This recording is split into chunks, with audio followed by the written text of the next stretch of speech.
Great risings to everyone that is coming in. Hope you guys are having an awesome morning or risings. I want to get to the book, but before doing so, I'm going to show you guys this map. There's some things that are very important in it. Before showing that one, let me show you guys this one. Just to show you the origination of true maps, right, and their origins, so on and so forth. So let's see here. Let me get this one pulled up real quick. Grand Risings, Karen, and I can't see the name yet because I'm pulling this up, but let me see. Let's go here first to give you guys a brief reminder. Lynn, Karen and Lynn, grandest to you guys. This is let's see. This is going to be quick. Okay, so this, guys, is, let me blow it up some. Missouri, St. Louis, and Louisiana map. This is an original map. This has everything on it. As you guys can see, all of the rivers, the mountains. You can see all of the pyramids. Beautiful map. It goes into the true origins of what was going on, if you guys can see, right? In Spanish, Illinois is over here. All this is part of the same area. And they try to make these convenient states to be fractioned off as states of government, right? But we can see, you guys can see, y'all see this? This is what? This look like what, Florida or something? Right? But all this is one place, one particular nation. I want you to see that. Louisiana. Going back up. Once again, this is Missouri to St. Louis, Louisiana, as we see, Florida, Illinois. Everything's in this map. It's showing the different nations, different nations and different sections. This is Mexico in this area, Mexico all within that area. People get really confused with these maps, and I want you guys to see the relevance of this. And yeah, so all right, now let's get into I'm going to show you guys the map that is on the cover real quick before we get into the read. Let's see. Where is that one at? Right here. Okay, let me share this. Grand Rising, Shelly, George, see how? Peace, sis. Okay. All right. And I don't know if you guys noticed. I don't know if I zoomed in on the crest. Wait, maybe I should go back just to show you that real quick. I always tell you guys about how important it is to have the crest on your documents when creating your information, your will, your trust, your declaration of your status and your value, all these different things, right? It's important. Hold on. As you can see. And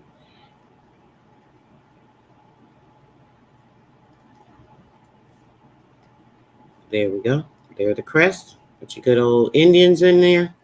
Your good old Indians. There's one, right? And here's two for a second nation that's in this area as well. You see? Okay, the two crests. All right. All right. Now keep that in mind. Let's get to the other map. Did you guys see that it was sharing? Was it sharing? Or yeah, it was sharing, I believe. Okay. So now let's get to the other map. I want you guys to see how important it is for crests to lay foundations. Even with them trying to destroy certain things, there's always proof, the truth shall come to the light. And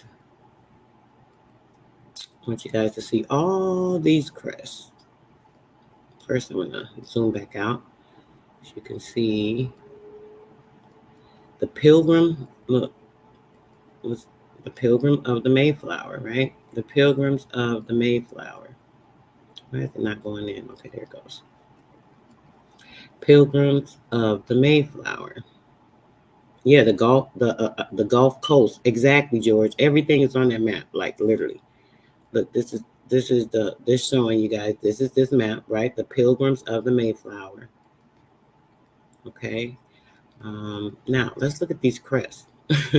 Now these people that came here that had no names, right? They had no surnames. You know what a surname is, correct? The surname is your family name, which is what the crest represents. It represents a family, a tribe, a nation. It would be the governance over particular things, right? So now, when it comes to this, I want you guys to see. Look at the names. I'm going to zoom in a little bit more. Look at these crests: Hopkins, Fuller. One of you guys, or a couple of you guys, going to see one of your ancestors' names on these crests: Alden, Allerton, Durham, Moore. See, we have Moore. This is another thing I keep trying to tell people. They have such a confusion about the Moors. We're Moors. We're Moors. Listen, not to start no trouble, but the Moors, they were a particular. It's just a name. Just like Frida, our sister Frida, she's a Moor, but she's an organic Moor. She is a bloodline Moor. Here's a crest for Moor. Moor, right? You guys see it, right? All right. Priest, last name White. Okay. We have Brewster, Bradford. They have to change these maps because they wouldn't want you to find your ancestors' land, right? It's easy to find the ancestors' land when you could find the name that ties you to it, which would be the what? The township I keep telling you guys about, right? The TOWNE ship, the township, which is the name of the land that the family had, right? So as we see again, Bradford, we see Brewster. Let me know if anyone's sees their family name in here. Lincoln, we have Hunting, it says Hunting Down, so it will be probably Hunting. We have Bedfords. We have Hartfords, Hert, not Heart, Hartfords. We have Brown. This is in Holland, Essex. All projects. Oh, wait a minute, guys. It went with underground. Went to the next thing. Okay, hold on. I want y'all to see all the names before we get into them reading the names, right? Okay, all right. All right, we have Fuller, Brown, Holland, Martin, Rogers, Cook family, Cooke, Chilton family, the Kent family. And over here in London, oh wow, we even have London over here, right? I thought that was in so-called Europe, but I keep telling you guys, I don't have to beat it in your dang head if you don't see it for yourself. It takes a blinded eye that's open. But either way, here we have London. In the town of London, we have the Dottie family, we have the Warren family, we have Billington family, we have the Hopkins family, we have the Tilley family, and we have the Sampson family. Okay. We also have the Surrey and the Mullins, right? Some of these names I'm gonna bypass. I'm gonna go to the major names. These are the ones that were the kingship or the queenship of the land. We have the Alden family, the Hamp family. We have the Burkes family. We have the Buckingham family. We have the Oxford family, Bedford, Northampton. These are the areas as well. Keep that in mind when you hear about Hampton, Northampton, Huntington Park. These are the names from the townships. This is a map showing the townships that I speak of all the time, right? Northampton. They have Northampton in the Northamptons. That's their names. The Hamptons, Hamiltons. These people, there are different names. We're not gonna get into all of that because it can be a little more confusing. But either way, Rutland, Hollingham, Lincoln. Here's the Lincoln family, the Boston family, the Derby family, the Bradford family, the Brewster family. Brewster, remember Women of Brewster's Place? They threw that in y'all face too. York family, the Bradford family, right? We have the Searbonds. We'll get back to the crest. I'm going to go through some of the names. Richmond, the York, the Bradfords, the Langsingtons. Hold on, guys.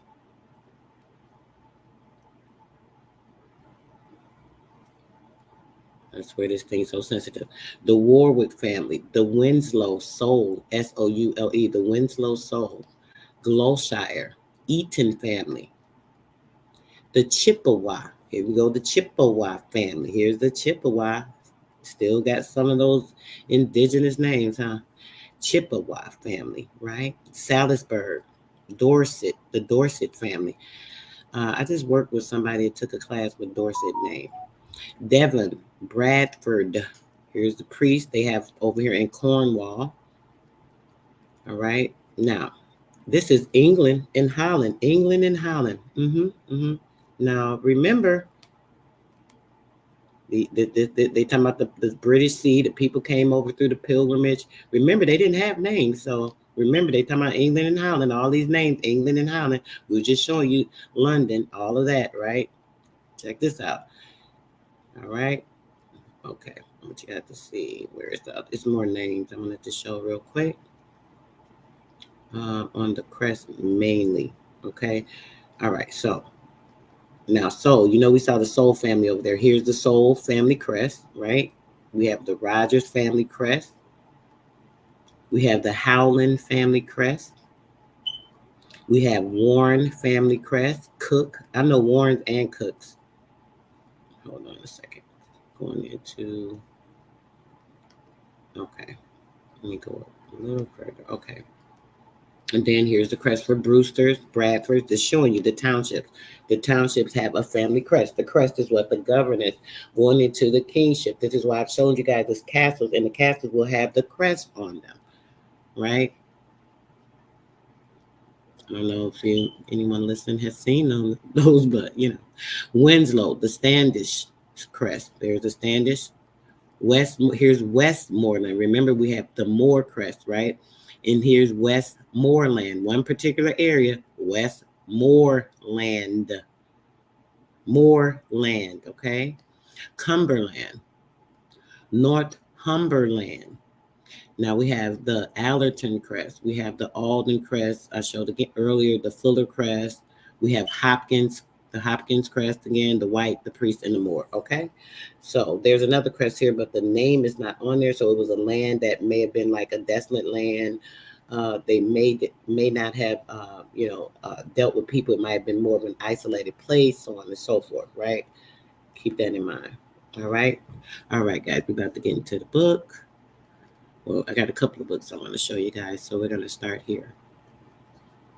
First off, when you think about the Mayflower, right? They say, oh, the Mayflower landed at Plymouth Rock, and this is a whole contingency of missions. I've talked to you guys about these, how important these missions are, because see, these missions are how they have been able to cultivate the land. Coming in through different areas. They didn't just come in through one area, right? They came in through multiple areas. This here. This look. This is supposedly the boat. Let me go up. Hold on. I'm gonna show y'all this boat. Where is it? This is the boat. This is the Mayflower boat. They said. Look, I want y'all to just see it crossing the sea. Look at this. The Mayflower approaching the land. This is supposedly their boat coming in this rough ass sea. You see this so-called boat ship bringing hundreds and thousands of slaves. Like, really, this is a story only a nut would believe. But let's keep moving. This is the register of the Society of the Mayflower Descendants in the state of California. Real quick before we get into this, I'm going to show you guys something. We also have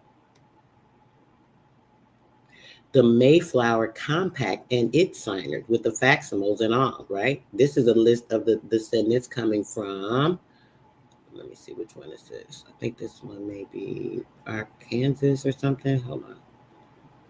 Let me double check. It doesn't say. This one doesn't say. Okay, hold on. Let me get to the next one. We'll get back to this one. All right, we'll actually get into that one last. This one, the Mayflower descendants from, let's see, change the tab. The Mayflower descendants from the state of Kansas. Well, I'm sure most people thought that when they talk about the Mayflower, this was something that happened in one place, right? The Mayflower going to, as we just saw on the map and in the video when we started the live this morning, the video that showed you the areas of the Mayflower, that so-called trading area, Cape Cod, history and genealogy, Cape Cod for the Mayflower. So now we got three places, right? Cape Cod, Kansas, California. Let's check this out. Now, this precedes the information. If you guys remember the information we went over yesterday, is formulating in the New Jersey, upper New Jersey and lower New Jersey, right? We also have Society of Mayflower Descendants in the state of New Jersey, right? Where we left off yesterday, going into exposing everything for them in New Jersey. And here yet another with their names. And we're obviously not going to go through all these books, but this one, this is what it all was in pursuance of, right? I want you guys to see this. Let me make this smaller so you can see the whole book title. This is the whole construct of their plan. The whole construct of their plan with the missions. America, free, white, and Christian. This book is crazy. But we're going to start here.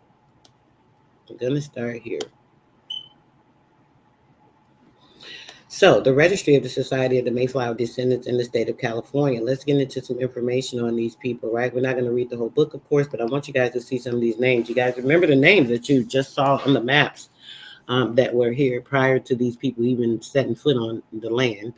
These maps were already there, but let's just make sure you're paying attention to the names. How could these people come here? And how can they come here, right? Have a map already prepared of the whole land, which they haven't examined yet.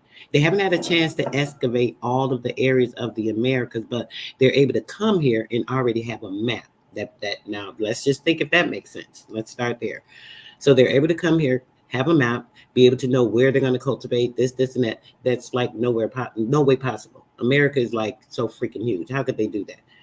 In order to figure out one particular state, it probably took years and years and years. So for them to come here, get here supposedly 1600s, and have a map from the 1600s that only has the indigenous people information on it, just to clarify, you guys, I made sure we went over the entire map, showing you guys it was all Indian information, indigenous, showing indigenous pictures and everything on the maps. So when they come here, they're going to just, oh, we know where the Indians were. We know what the names of these maps have been here before these people even knew anything about America. Let's start there, right? Now, we're going to get into this briefly. A record of descent from the passengers of the good ship Mayflower, AD 1620 with the appendix. Oh, my goodness. Let's get into it. Volume 1, San Francisco, California. Okay. Now, I don't know if I'm going to read. Maybe I should just read the forward and a couple of these and get into the notes. Yeah, we'll do that. Let's go into this, guys, real quick. Forward. The Society of Mayflower Descendants in the state of California was organized January 11, 1908. In the following pages, it presents the pedigrees of the first 100 members admitted, together with their supplemental lines. The first 33 names are those of the charter members. The pedigrees. If this volume meets with a COR dial reception, the second and third volumes will be compiled. Make sure you guys are paying very close attention to the words as well. It said the pedigrees of the first 100 members. Now, who gets pedigrees? When you hear someone speak of a pedigree, what are we talking about? We're talking about canine, right? I don't want to get into anything too much deeper, but you guys use your minds and just pay attention to the light, right? Come to the light, Sarah. You feel me? Now, presents the pedigrees of the first 100 members admitted. Pedigrees, very pertinent point when we're talking about canine. Canine going into so many things, but yeah, let's go. As soon as practicable, each containing the pedigrees of 100 additional members. The opening of the Willamette Valley to settlement, and the discovery of gold in California in 1849 aroused gold. The adventurous spirit of the descendants of the Pilgrims, and they formed an important element in the first emigrant trains across the plains, and the passenger lists of the ships and steamers which sailed for San Francisco. Wait a minute. We're talking about 1849, so we're talking about mid-1800s. We're talking about that the trains across the plains, which means they were stretched across all types of areas, right? I thought they came and they built the trains. I thought we didn't have a train system.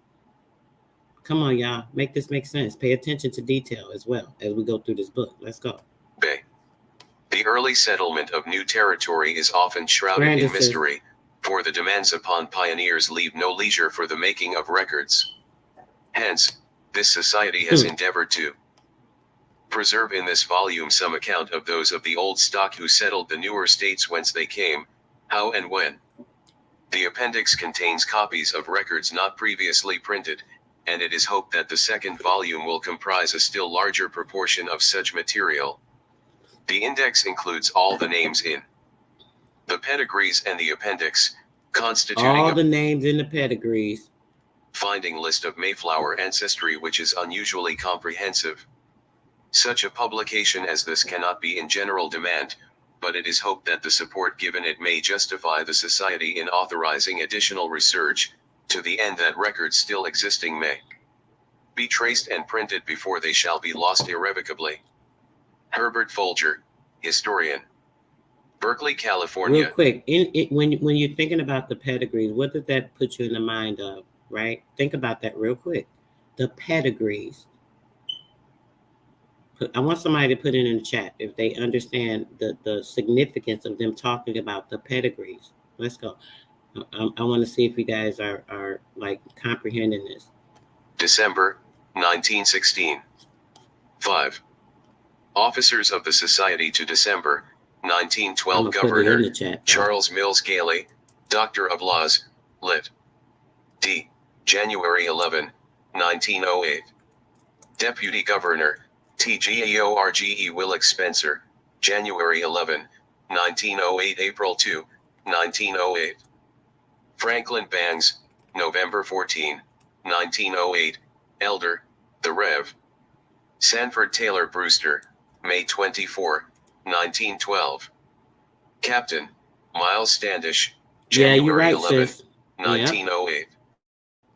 Surgeon, check this out. Sidney Worth, MD, January 11, 1908. Secretary, Seth Wilson Cushman, January 11, 1908. Because the purist was here, right? Treasurer, Harold Edward Smith, January 11, 1908. Historian, Herbert Folger, January 11, Greeting 1908. with the original. Board of Assistants, TMRS. Maria Freeman Gray, January 11. Breeding in with the originals. If you guys have not seen the videos I've done on miscegenation, go back and watch the video on miscegenation, where they literally talked about how they had to come over, blend with the copper-colored Indians. Their exact words in the book. Blend with the copper-colored Indian so that they would be able to thicken their blood with the tropical blood. They said the tropical blood of the Indians. They needed to blend because their blood was weak, because they were frail, because they did not have health. So they needed the blood, which is what? The antigen, the antigenetic properties that our blood holds. Antigenetic properties that are in the blood of the indigenous people, right? Yeah, remember during the CV thing, and Trump was saying, "Oh yeah, they need to get some." I don't remember what he said, something in the reference of like Lysol or something. They were clowning him for it, right? For survival, yes, sis. They were clowning him for it, right? Brandis PG. They were clowning him because he was actually talking about the purified blood being able to cleanse out because of the antigens, the antigenetic formula in our blood that actually purifies, right? I don't want to get talking too much, guys. Let me finish this so we can get to the next book. Listen to these people, okay? Now, mind you, look at the timelines. They're talking about this starting in early 1800, but when they're showing you these societies that they created and whatever, this all started in the 1900s. When is this, guys? This is right before the Banking Act and putting all your funds into the treasury, right? This was going on way before this. Look at one of the elders right here. Do you see this? Sanford Taylor Brewster. Wasn't there Brewster land in this area? Now this get crazy. Let's go. 1908 MRS. Timothy Hopkins, January 11, Pieces. 1908. COL. Charles Hedges McKinstry, U.S.A., January 11, I-908 November 13, 1909. George Arthur Merrill, January 11, some of these MRS. Real quick. T. Joe H. and Daniel, Herbert Folger, Berkeley, California. Dejri Priest, born about 1579, died Plymouth, Massachusetts, 1 January, 1621. Look at the married dates. Leiden, Holland, 4 November, I-62, to Sarah. So they came in, right? They put names on these people because remember they didn't have surnames. This been documented. They did not have surnames. I can prove that if anyone's not aware of that, we can pull some information up on that to show you. So it says that they came in and they married Leiden, Holland. Now remember, Holland was also one of the names on there. Remember how they had to come in. They had to marry someone in order to get the namesake of the land because the land was in the woman's name. So having the indigenous woman have the land and the home in her name because it was tied to the heresy. Because why? The heresy went back to the township of the land and the family that had that particular land, right? So now they brought these people in, marrying into different areas, so on and so forth. So let's get into this. I want to get to these other books, but I just want you guys to see a few out of here, and we'll get to the other area. Allerton, Vincent, died Plymouth. Mary Priest, born Leiden. You remember Holland, watching that lie? That was fire, right, George? Massachusetts. That was crazy. About July 1689. Married, Plymouth, 1630. Look, married to Phineas Plymouth. Pratt, born about 1590. Arrived Plymouth, 24 March 1623. Died in Charlestown, Massachusetts, 19 April. I-68. Joseph Pratt, died Charlestown, Massachusetts, 24 December, 1712.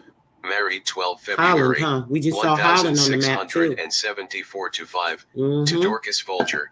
Died after 1712. Sarah Pratt. Born about I-69.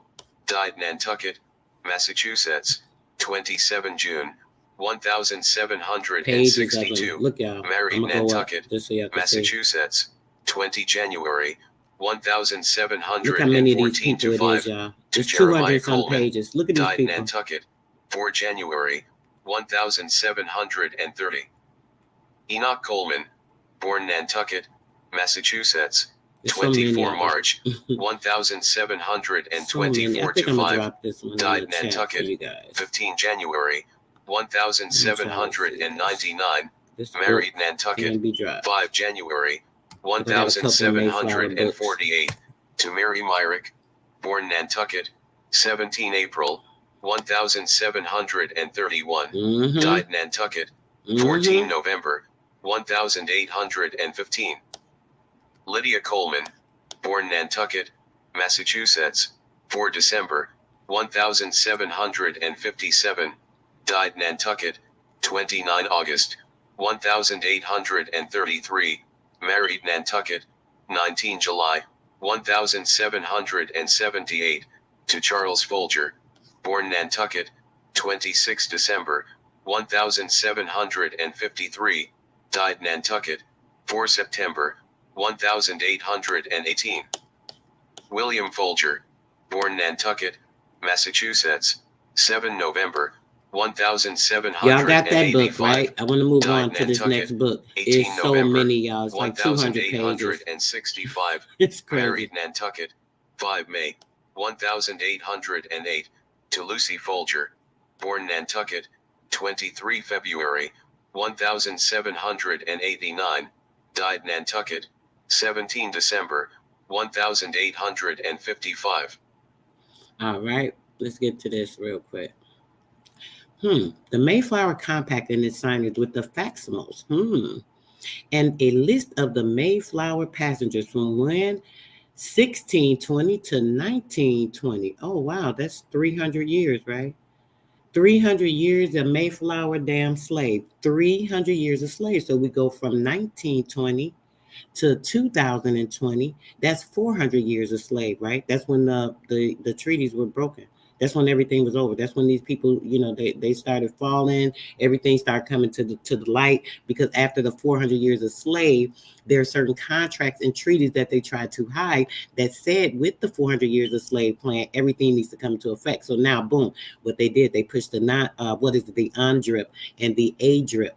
These things were forced into effect because of the treaties that were set forth, because after the 400 years of slave plan, they had to go back to the original documentation and treaties, which I showed you guys in the World Court. The World Court showed you that they had been defaulting on these things, and they've been creating new mortgages so that they can use the people still yet again. And ever since then, things have been tried to be, they have been trying to get things into the proper perspective, but people aren't following suit. They're not doing what they're supposed to do. They're not handling business. It's a whole nother story, but let's get into this. A list of these passengers and their 300 years of slavery, right? Their 300 years of slavery, servitude, coming into the Americas to make a foundation building, because they had to be laborers in order to be in this particular area, right? I've shown you guys the true natives, maybe we'll pull that up after this, before the next book. But these people, being the true descendants, are the natives that came in for servitude, the slaves, come on, make it make sense.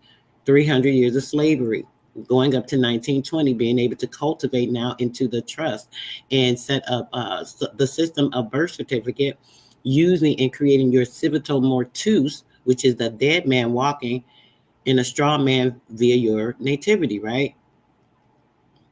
I hope y'all staying with me. All right, let's get into it, guys. We're going to read a bit of this. This is a very short document. And I'm still not going to do the whole book, but we're going to go through most of it real quick. All right. It's so light. I hope it reads it, because I sure don't feel like reading. Let me see. Facsimile of the oldest known copy of the compact, blah, blah, blah. We can go through all that. The Mayflower passengers list is on page 19, so I'll try and get to that. All right, let's see if it reads. In JMLLCA in Onspotty, and to submit to Fuka government and Oh, no, it's governors as English we've writing. should by common consent agree Can't read this. It's English writing. Okay, I'll have to read some of this. Hold on, guys. In America, in one body, and to submit to such government and governors as we should, by common consent, agree to make and choose and set our hands to this that follows word for word. It says, in the name of God, amen. We whose names are underwritten, the loyal subjects of our dread sovereignty in Lord King James, by the grace of God, in the Great Britain's, France, and Ireland King, defender of the faith, and having undertaken for the glory of God and advancement of the Christian faith and honor of our King and country, a voyage to plant the first colony in the northern parts of Virginia, do by these presents solemnly and mutually to the presence of God and one of another, covenant, and our combine ourselves together into a civil body. Combine ourselves together into a civil body. That's going into diplomacy. A politic.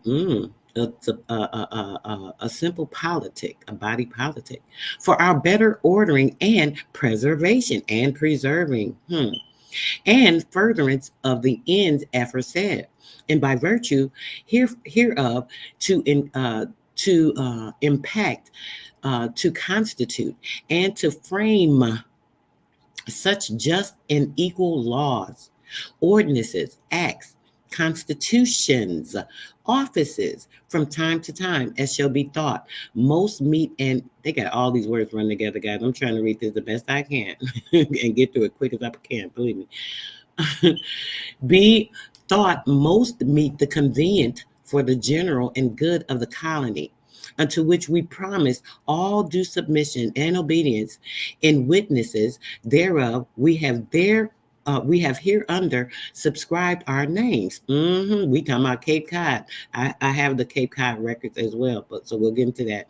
Cape Cod of November, in the year of the reign of our sovereign Lord King James, of our sovereign Lord King James of England, France, and Ireland, and Scotland, Anglo-Saxons, and the Dominican Republic of 1620. The same day, so soon as we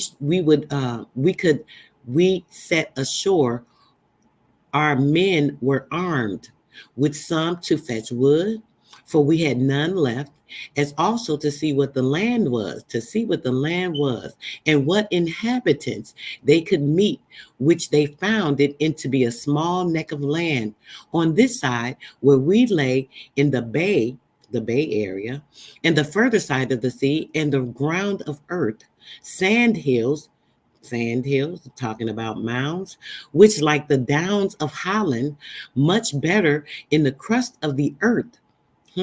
Always also having pyramids in the downs of Holland, right?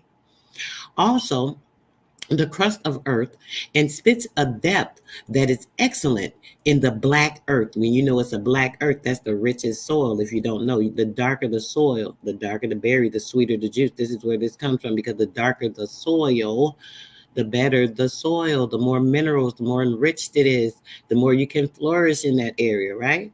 Okay. All wooded with oaks, pines. Some of this is cut off. Sassafras? Yes, it must be a SAS. Okay.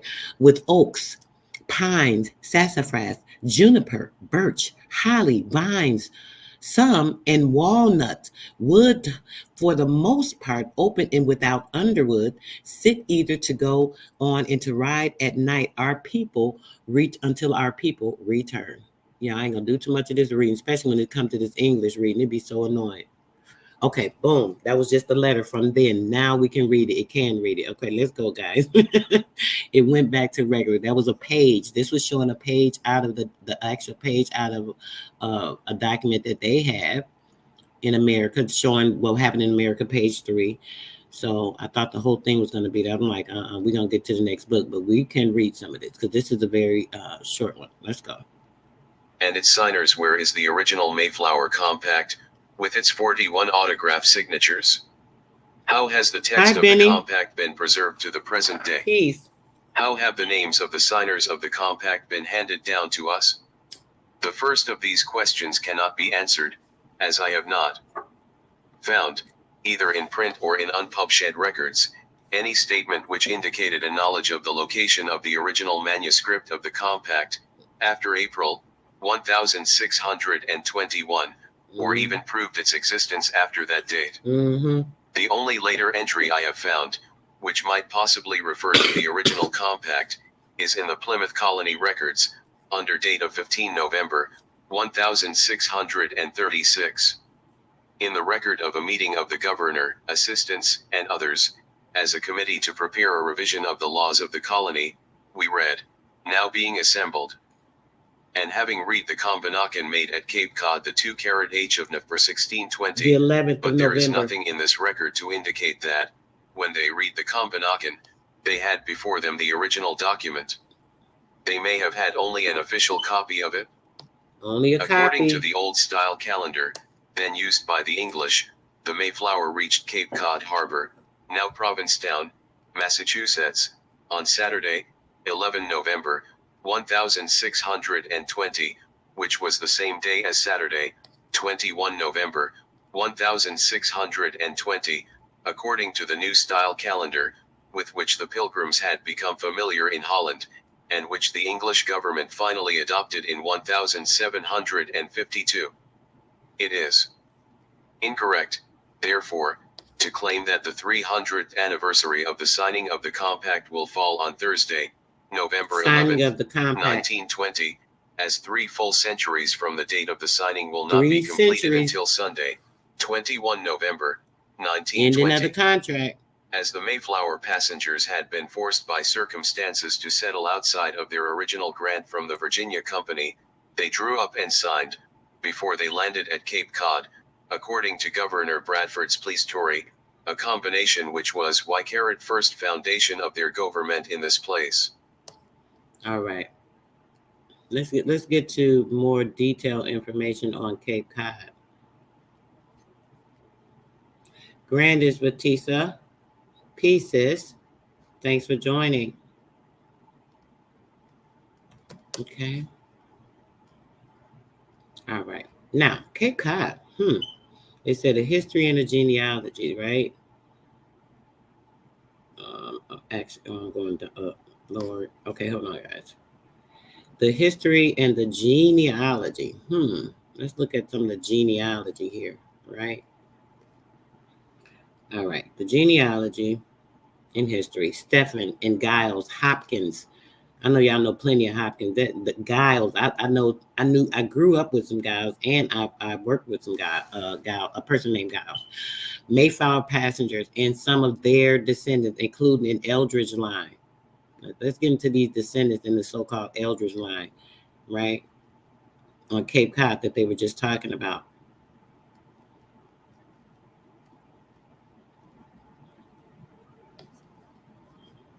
Listen. Born in England. Let's go. Let's get into this real quick. Mayflower passengers and some of THEIR descendants, including an Eldridge line by James Huss, copyright 1915, by first generation Stephen I Hopkins, born in England, came over in the Mayflower in 1620, bringing with him Giles and Constance, children by a first wife whose name is not known. A second wife, Elizabeth, whose maiden name is not known. 2 children by her, Damaris and Oceanus, born on the passage. Now think about this. When they're talking about, their name is not known, last name not known. Didn't I just tell you guys that these people did not have these damn names? They took these names when coming here, taking on the names of the townships where they moved in, wherever they came and made residence, residing through the militant operation of the mission that was created. This is the name that they assumed. We read many books where they tell you they brought these people in, they made them honorary tribe members. How many times have we heard these things? Somebody put one in the chat if y'all with me, if y'all understand what we're talking about here. 2 servants, Edward Doty and Edward Litster. He died between June 6, 1644, date of his will, and July 17, 1644, date of acknowledgement must be made for valuable aid rendered by the writer's nephew, William C. Smith, Esq., author of History of Chatham. A. She was not the daughter of Francis I Cook, 2 MF 63. H. Charles W. Swift, his inventory, Al, his 2D wife D. In Plymouth between 1640 and 1644. A 2. In 1651 Mr. Hopkins and his wife were dead. They had had a son and 4 daughters born in Plymouth. The son became a seaman and had died in Barbados, 1 daughter had died in Plymouth, 2 daughters were married, one of them having 2 children, and 1 was unmarried. His son Giles was married and had 4 children. His daughter Constanta was also married and had 12 children, one of them being married, B. Al, 2 MF. 12 to 17, B. Bradford's History of Plot. V. Stephen 1N. He came from London, had been married twice, had 2 children by each wife and brought 2 servants. I'm glad you're back too, sis. These meager facts are the only ones yet discovered which are supported by absolutely trustworthy contemporary evidence. Much speculation regarding his early life has been indulged in by various writers, but all have failed to produce from contemporary sources conclusive evidence of the soundness of their claims. See Mouth Plantation, Davis's edition, 408, 411, 412, 1 Mayflower descendant, hereinafter cited as MF, 10, 13, 14, 103, 3 IB. 46, 5 IB 47 to 53. Governor Bradford's account of the Mayflower passengers and their issue was written between February 24th and March 24th. Well, dang, if they just came, right? They're just like coming there, just getting there, trying to get settled, trying to find a place to live, trying to find something to eat. I know that was y'all first damn thing. Trying to find some water to drink, stuff like that. When coming, how did they have time to already have a governor there? Who is Governor Bradford? Where did he come from? Why was he there helping these people organize a space, huh?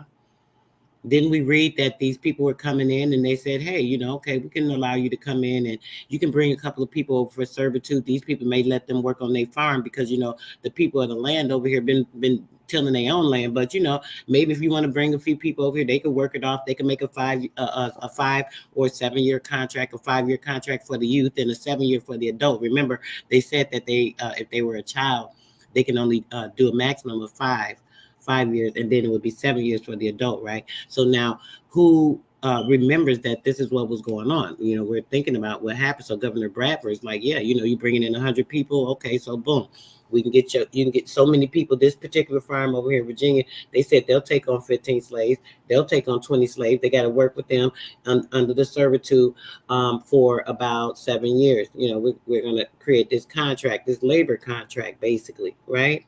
That's the servitude, slavery, right? The same thing that you guys are doing right now when you get up and ring your alarm clock for an 8 or 9 to 5 job, or you know what I'm saying? It's all servitude. You're committing yourself and contracting with someone to work under their servitude, but you're actually the one that's funding it. That's the only difference now. You're the one that's actually funding it through your trust that was set up through these same ancestors that had the farms that brought these damn treacherous ass people over here that took all their stuff. It's real crazy. Let's go. Let's finish reading this real quick. So 165,051, 1 MF. 161 to 163. See also 2 IB 114 to 119. For Stephen 1 Hopkins and some of his children. Mort's relation, Dexter's ed. 1865. Gave him 44. his last name. 3 MF 46. 5 IB. 47. C. 5 IB 47. He just don't know, sis. RLES 9 Hopkins his bringing 2 servants shows that he was one of the well-to-do of the Pilgrims. The facts hereinafter given from contemporary records will show that he was a man of energy, courage, and ability and one of the most prominent and useful men in the colony. He was 1 OL the earliest freeman of Plymouth, CL, Oh, a freeman, and huh? was one of the assistants to But the wait a governor minute. from 1633. How was there a freeman there and well-established, a wealthy, well-established freeman? What was we talking about just now? The one of the ones that had these slaves that could afford to get slaves to work on his farm. Let's go back just to make sure people didn't hear that. 47. C. 161 to 163. 47. C. 5 IB 47. RLES 9 Hopkins his bringing two servants shows that he was one of the well-to-do of the Pilgrims. The facts hereinafter given from contemporary records will show that he was a man of energy, courage, and ability and one of the most prominent and useful men in the colony. He was the earliest freeman of Plymouth, CL. He was one of the earliest freemen of Plymouth. Oh, so you mean this freeman of Plymouth was an actual pilgrim, right? One of the namesakes that they're saying came over and sailed over on a freaking rock and landed. This is what they're trying to tell y'all right now. Y'all listening to this hijack? I hope somebody woke this morning. Wake up, wake up, wake up. It's time. Who hearing me? Can y'all put a one in the chat if y'all hear me? If y'all really hear me, I ain't talking about just listening to my damn voice. I'm talking about like having an understanding, like your eyes see it. Let's go. And was one of the assistants to the governor from 1633 to 1637. He was engaged in trade, selling liquors, and various other articles. He was charged at times with abuse of his traffic in liquors and with selling liquors and other articles at excessive rates, according to the views of the period, but he never lost the confidence of the leading men.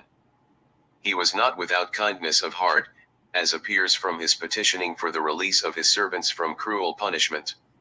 C2. As soon as when you hear he was not without kindness of heart, you already know that got to be somebody with some real soul. But yeah, let's get to this. APLYM. GOL. Okay, that's 4. Rees. A 4065. He apparently boarded the Mayflower in London with his family about the end of June, 1620. For on the arrival of the Speedwell at Southampton from Holland about July 2nd she found the Mayflower there, having arrived with her passengers from London.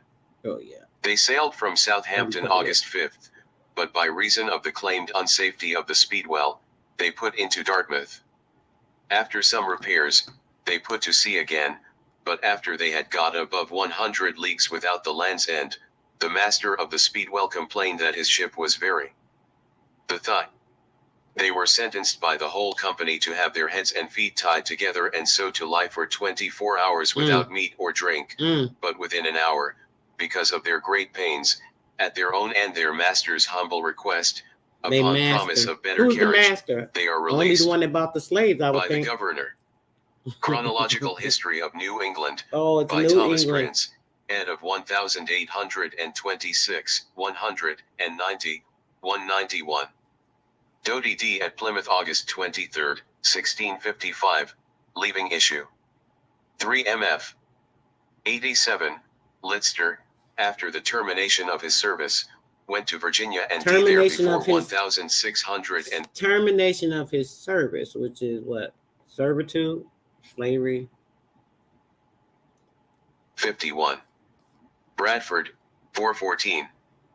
Passengers 3 leaky, and after consultation, both ships put into Plymouth. Here it was decided that the Speedwell should not proceed. Some of the passengers returned to London, and the rest sailed on the Mayflower on the 6th of September, reaching what is now Provincetown Harbor on the 11th of November. D. On that day he signed the compact of government on board the Mayflower. Oh, he did. His name being 14th on the list of signers. E. November 15, 1620. 16 armed men were set ashore, under the conduct of Captain Miles Standish, unto whom was adjoined for counsel and advice, William Bradford, Stephen Hopkins, and Edward Tilley. They made a voyage of discovery, saw some Indians who fled from them, obtained some corn that had been buried in the earth, and found a new 86 trap for deer, as Stephen Hopkins informed them, in which William Bradford was Talking about caught. the Indians fled from They going returned to the to get ship their on the ship for y'all. 17th. That's what they were On the about to 6th do. of December, Stephen Hopkins, described as of London, in the company of 17 other men, Capt. Standish at the head, started on a second voyage of discovery, with the shallop, which lasted 5 or 6 days, during which they had an encounter with the Indians. They entered Plymouth Bay and landed on the 11th of December. The Mayflower went to Plymouth on December 16th, and shortly thereafter the work of erecting buildings and landing the passengers and goods was started. February 17. Dang, soon as they got there, like on December 16th, they just set their damn foot on the ground and said, we're going to just start moving these buildings around. Let's just start moving shit, right? Putting our passengers where we want to. Are they serious? They saying erecting buildings. Are they talking about building these log ass cabins? They said buildings. That's talking about the land of castles and things that could have been here, right? 1620 to Possibly 21. wrong, but I don't think Two so. Indians appeared on the top of a hill and signaled for the settlers to come to them. Captain Standish and F. Morts Rel. 13 to 27. G. Pound 43 to 59. H. Morts Rel. 60. Et. Seq. Stephen Hopkins were sent towards them, but the Indians disappeared. March 16th, 1620 to 21. Samoset came into Plymouth and that night was lodged and watched in Stephen Hopkins's house. July 2nd, 1621. Stephen Hopkins and Edward Winslow were sent by Governor Carver on a mission to Massasoit, with whom the governor had made a treaty. They visited the chief at his residence within the ancient territory of Swansea, Massachusetts. Oh, so you mean to tell me the chief was the governor? Y'all heard what they just said. We done talked about this how many times? Remember when we read and it told us that they had the three different buildings for the township, the governor's hall, they had the place for the children, and they had the place for the elder women to come together for the council for meetings and stuff. Where in the other place they would be doing things for the boys, getting them ready for going into manhood, right? It said right here, right?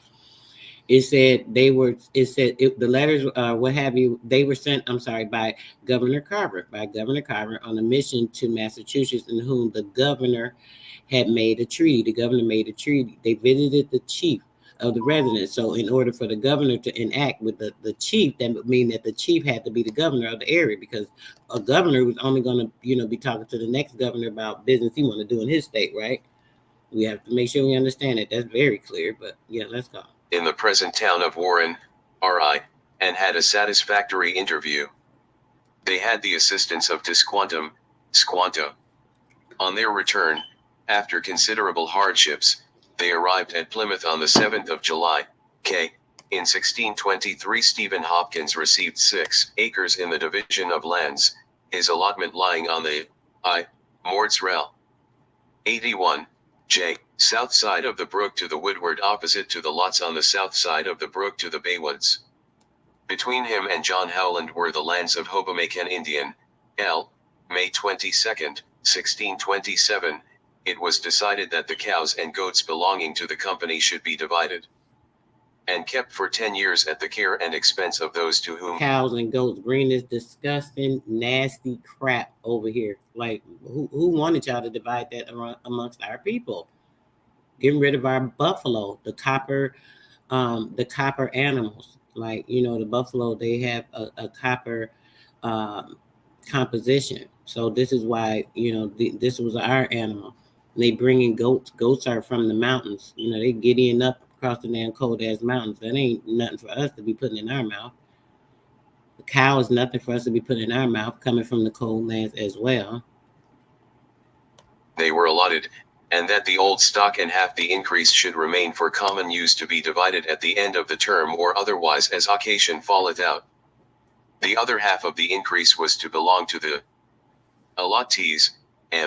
The 7th lot fell to Stephen Hopkins and his company, which besides himself consisted of his wife Elizabeth, his children Giles, Caleb, and Deborah, Nicholas and Constance Snow, William and 12 PLYM.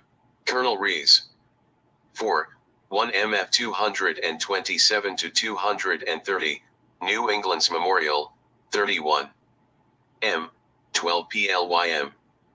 Colonel Rees. 9. 1 MF 148 to 154. Passengers 5 Francis Palmer, William Palmer, Jr., John Billington, Sr., Helen Billington, and Francis Billington. To this lot fell a black weaning calf, and the calf of this year to come of the black cow, WCH, fell to John Shaw and his company. Years the to company come of the was black to have cow. no interest in these 2 calves, but only half their increase. This lot also received 2 she-goats, which goats they possees on the like terms which others do their cattle. N. Damaris Hopkins was the 13th in Samuel Fuller's or the 8th company.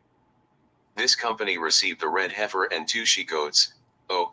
Mr. Edward Winslow, who had returned to England on business of the colony, came back on the Charity in 1624, bringing 3 heifers and a bull, the first cattle in the colony. P. Gov. Bradford speaks of this division of the cattle as follows: N. 12 PLYM. And first accordingly the few cattle which they had were divided, which arose to this proportion, a cow to 6 persons or shars, and 2 goats to the same, which were first equalized for age and goodness, and then lottied for single persons consorting with others, as they thought good, and smaller families likewise, and swine though more in number, yet by the same rule. Q. In 1627, before the division of the cattle, an agreement was made by which William Bradford, Gapt, Miles Standish and Isaac Allerton and such as they should join with them were among other things to discharge the colony of all debts due by it and to have for 6 years the trade of the colony. Among 27 who signed this agreement on the part of the colonists, the name of Stephen Hopkins stands second, following that of William Brewster, R. Q. Bradford, 2 R. 6 MF 1 2 1631 to 2. He was appointed one of the assessors of taxes, R.L. In 1633 Stephen Hopkins is named in a list of the freemen of Plymouth, S. Jan. 1 1632 to 3. He was chosen one of the council for the ensuing year, Edward Winslow being chosen governor, T. January 10th of the same year he was a member of a court that tried a servant who had run away. The servant was privately whipped before the court, U. In 1633 he was assessed to pay a tax of £1.7s, only 5 persons being assessed at a greater sum, of whom Isaac Allerton was to pay £3.11s. And Governor Edward Winslow, £2.5s. V. July 1st, 1633, it was ordered that at or before the last of the next August Stephen Hopkins divide with 6 others the meadow ground in the bay equally, AC, RL, 1. Colonel Rees. According to the proportion of shares formerly divided to the purchasers. It was also provided that he mow where he did the last year. Oh my God, I'm gonna go forward some. Rees. Hop. Of which Mr. So we can get Stephen Hopkins and outhouses at the Broken Wharf toward River and Duxbury, 2, 1000. This complaint was adjourned to the next court and was subsequently withdrawn. On the same day he was fined 40s. For suffering servants and others to sit drinking in his house contrary to the orders of the court and to play at shovel board, and to commit similar misdemeanors. This fine was subsequently released, v. November 13, 1637, the estate of William Palmer owed him £1.12s, W. January 2, 1637 to 8, he was presented by the grand jury for suffering X. S. Colonel Rees. Colonel Wills, 29. Excessive drinking in his house and was acquitted, X. February 5, 1637 to 8, he requested a grant of lands towards the 6-mile brook, Y. June 5, 1638, he was presented and fined for selling beer for 2d. A quart not worth 1 penny a quart, and also for selling wine at such excessive rates, to the oppressing and impoverishing of the colony. Z. August 7, 1638, the following entry appears, liberty is granted to Mr. Stephen Hopkins to erect a house at This when they was Montecheese having the art and and cut hay spirits. there. I want y'all to look into the. Hold 4. on. Colonel Rees. I think I'm finna go to the next book. 8. I want y'all to look 1,600 and because this is gonna Hopkins. get into. Mr. Hopkins seems to have paid Mr. Holmes £3 sterling and other considerations for the agreement. DL. Okay, right. Yeah, hold December on. 8. Yeah, let me go back. 1,000. Hopkins was to pay it. He evidently refused. For the same day he was committed to ward for contempt of the court, to remain committed until he should either receive his servant Dorothy Temple or provide for her elsewhere at his own charge during the term she had yet to serve him. D. It appears that the father of Dorothy Temple's child was Arthur Peach, who had been executed for murder and highway robbery before its birth, and that February 8, 1638 to 9, John Holmes of Plymouth agreed with Mr. Hopkins to hold him and the colony harmless from the said Dorothy Temple and her child, she to serve with him the residue of her time as provided in her indenture with Mr. Hopkins. Mr. Hopkins seems to have paid Mr. Holmes £3 sterling and other considerations for the agreement. D.L. December 3, 1639. He was presented for selling a looking glass for 16d, which could be bought in Massachusetts for 9d, and the matter was held over for further information. On the same date he was fined £3 for selling strong water without license. June 1, 1640, he appears to have received a grant of land, F.D. 1 plym. Colonel Rees. Ill. 112. D.L. pound 113. Pound 137. They was just stealing land, selling people liquor. Next thing you know, the person done sold their damn land. Look into the art and spirits. They had canceled them selling it. It was a crime. Ardent, Ardent spirits, which was actually the liquor. This is why when we go to the liquor store, they have to disclose that it contains spirituous properties. It's, when you go to the liquor store, it'll say wine and spirits or something of the sort, because it tells you that it has spirit altering properties in the liquor, and that's like a chemical fact. Okay. Peace, brother. Grandest to you.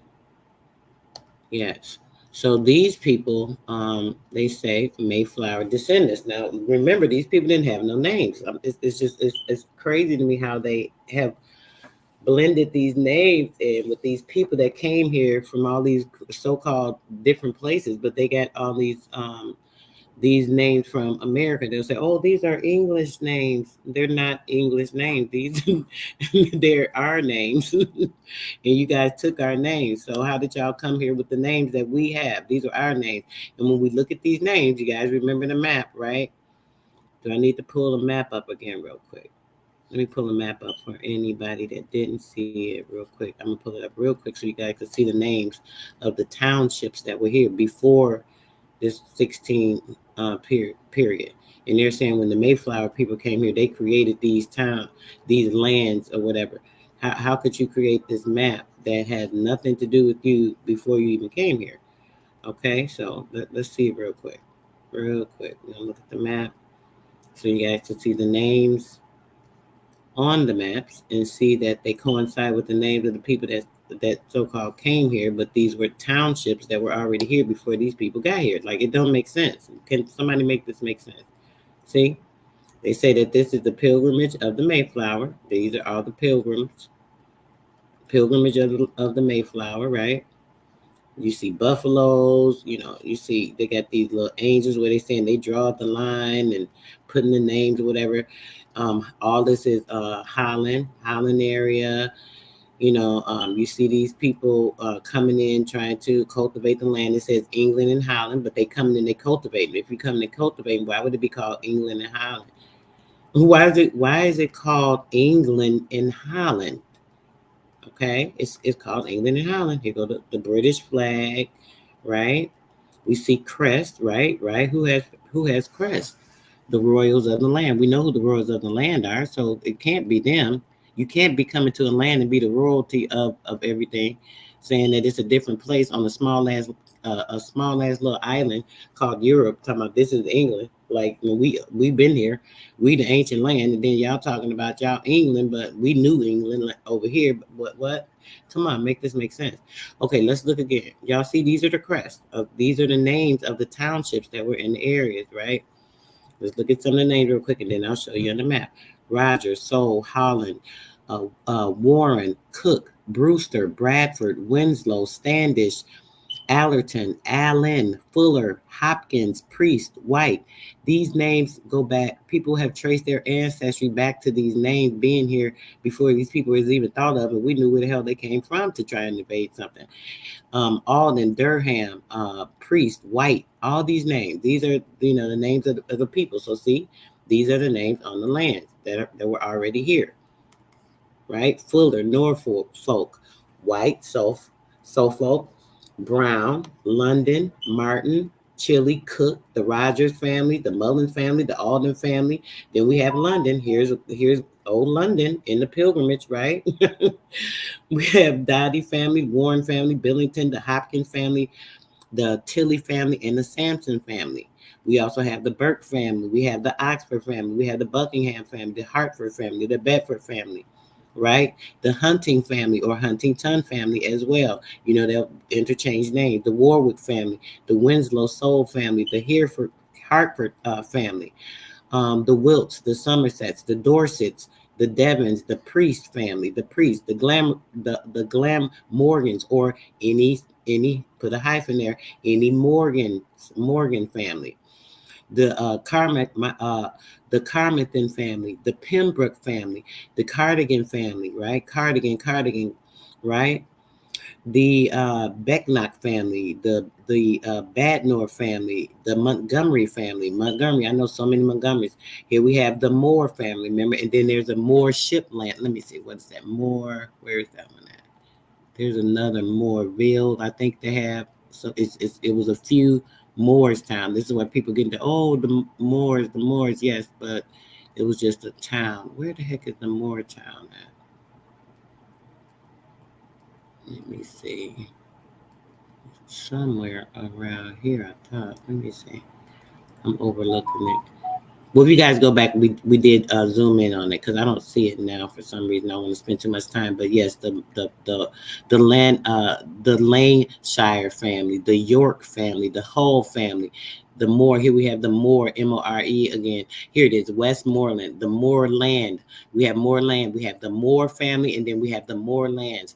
They're probably just like cousins. Come on, it only makes sense, right? Only makes sense. Okay, we can stop sharing that and get back to the next book we're going to start. All right, I'll give you guys a little bit more insight to the hijack, right? The real hijack. Was this the one we were on? I think so. Let me make sure I'm on the right book. If not, we'll get to it. Okay, let's see. Oh, definitely not. Let me see. Stop sharing that. Oh, I should. I don't know why this book popped up. This is in a whole nother window, but maybe I should get into a little bit of this. This goes into. Dang, I don't want to do this. Let me see. I don't want to get off. I'm gonna finish with those. So, this goes into the Reconstruction. The Reconstruction, right? In the ending of the century, when they came here and reconstructed all our stuff. This book, I forgot about this. I was gonna do a build on this um, um, the other week, and I got into something else, but I'm gonna come back to this, guys. Hold on. Let me see. I might even just drop this in the chat for y'all because I'm gonna stay on subject. Okay, so boom. Let me get to the right book. The next book. Okay, right here. I think this is the one we were about to get into. We just did the one on the Cape. Let me see. Okay, yeah. I think this is the next book we were going to read, guys. I hope we're in the right spot because I hate when I get lost because I wanted to show y'all the map. I wanted to get into the names. Is this the one with the names? Yeah, going into all the names. Okay, this is it. All right, guys, let's go. This is the society of the descendants when it comes to the state of New Jersey, right? So we're thinking Cape Cod, New Jersey. Remember yesterday we were talking about this upper New Jersey and lower New Jersey, right? So here we go. Let's start here. And look at the names. They're going to say the governor, the secretary, who the treasury were. Look at the names of these people. And yeah, just pay attention to that. Let's go. Society of Mayflower descendant in the state of New Jersey. Governor, Harold G. Murray. Deputy Governor, Merritt G. Perkins. Secretary, Chauncey R. McPherson. Treasurer, Henry V. Convict Historian MRS. E. Barclay Price. Elder, Rev. Edward P. Little. Captain, William C. Hope. Peace, Surgeon, Mama Chief. Dr. George Follis Baker. Members of the New Jersey Society who are officers of the General Society of Mayflower descendants. Deputy Governor General, Treasurer General, Assistant General, Hon. Robert M. Boyd, Jr. Merritt G. Perkins. Okay, let's get to the names. Here we go. 4-5. 6-10. 11. The Mayflower passengers from whom descent has been proved. John Alden *, Isaac Aller Taunt, John Billing Taunt, William Bradford, William Brewster, Peter Brown, James Cheel Taunt, Francis Couquet, Edward Doty, Francis Eaton, Edward Foulaire. 12. 13, 14. 15, 16. 17, 18. 19, 20. 21, I don't know why I 20. was reading it like that, guys. Okay, I'm going to read the names real quick. John Alden, Isaac Allerton, John Bellington, William Bradford, William Brewster, Peter Brown. You know, come on now.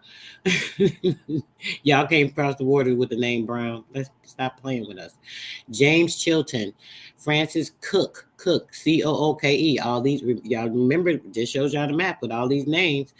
Dottie, Doty, Edward Dottie, Francis Eaton, Edward Fuller, Samuel Fuller, Stephen Hopkins, John Howland, Gregory Priest. We just saw the Priest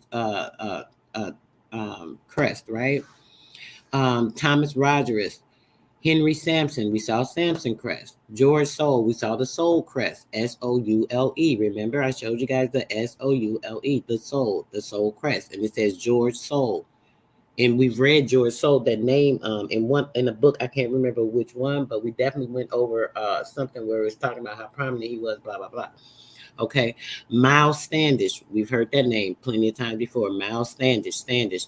George Warren, William White, White. We saw the White crest also over here in the land on the map before these people even touched foot, right? It told y'all the timeline when they came, so to see the map was before that. 1620.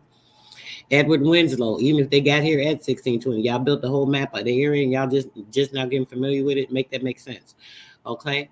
It said it includes the descendants from William and Alice Mullins and their daughter Priscilla. Okay, so let's see. It's just out from here.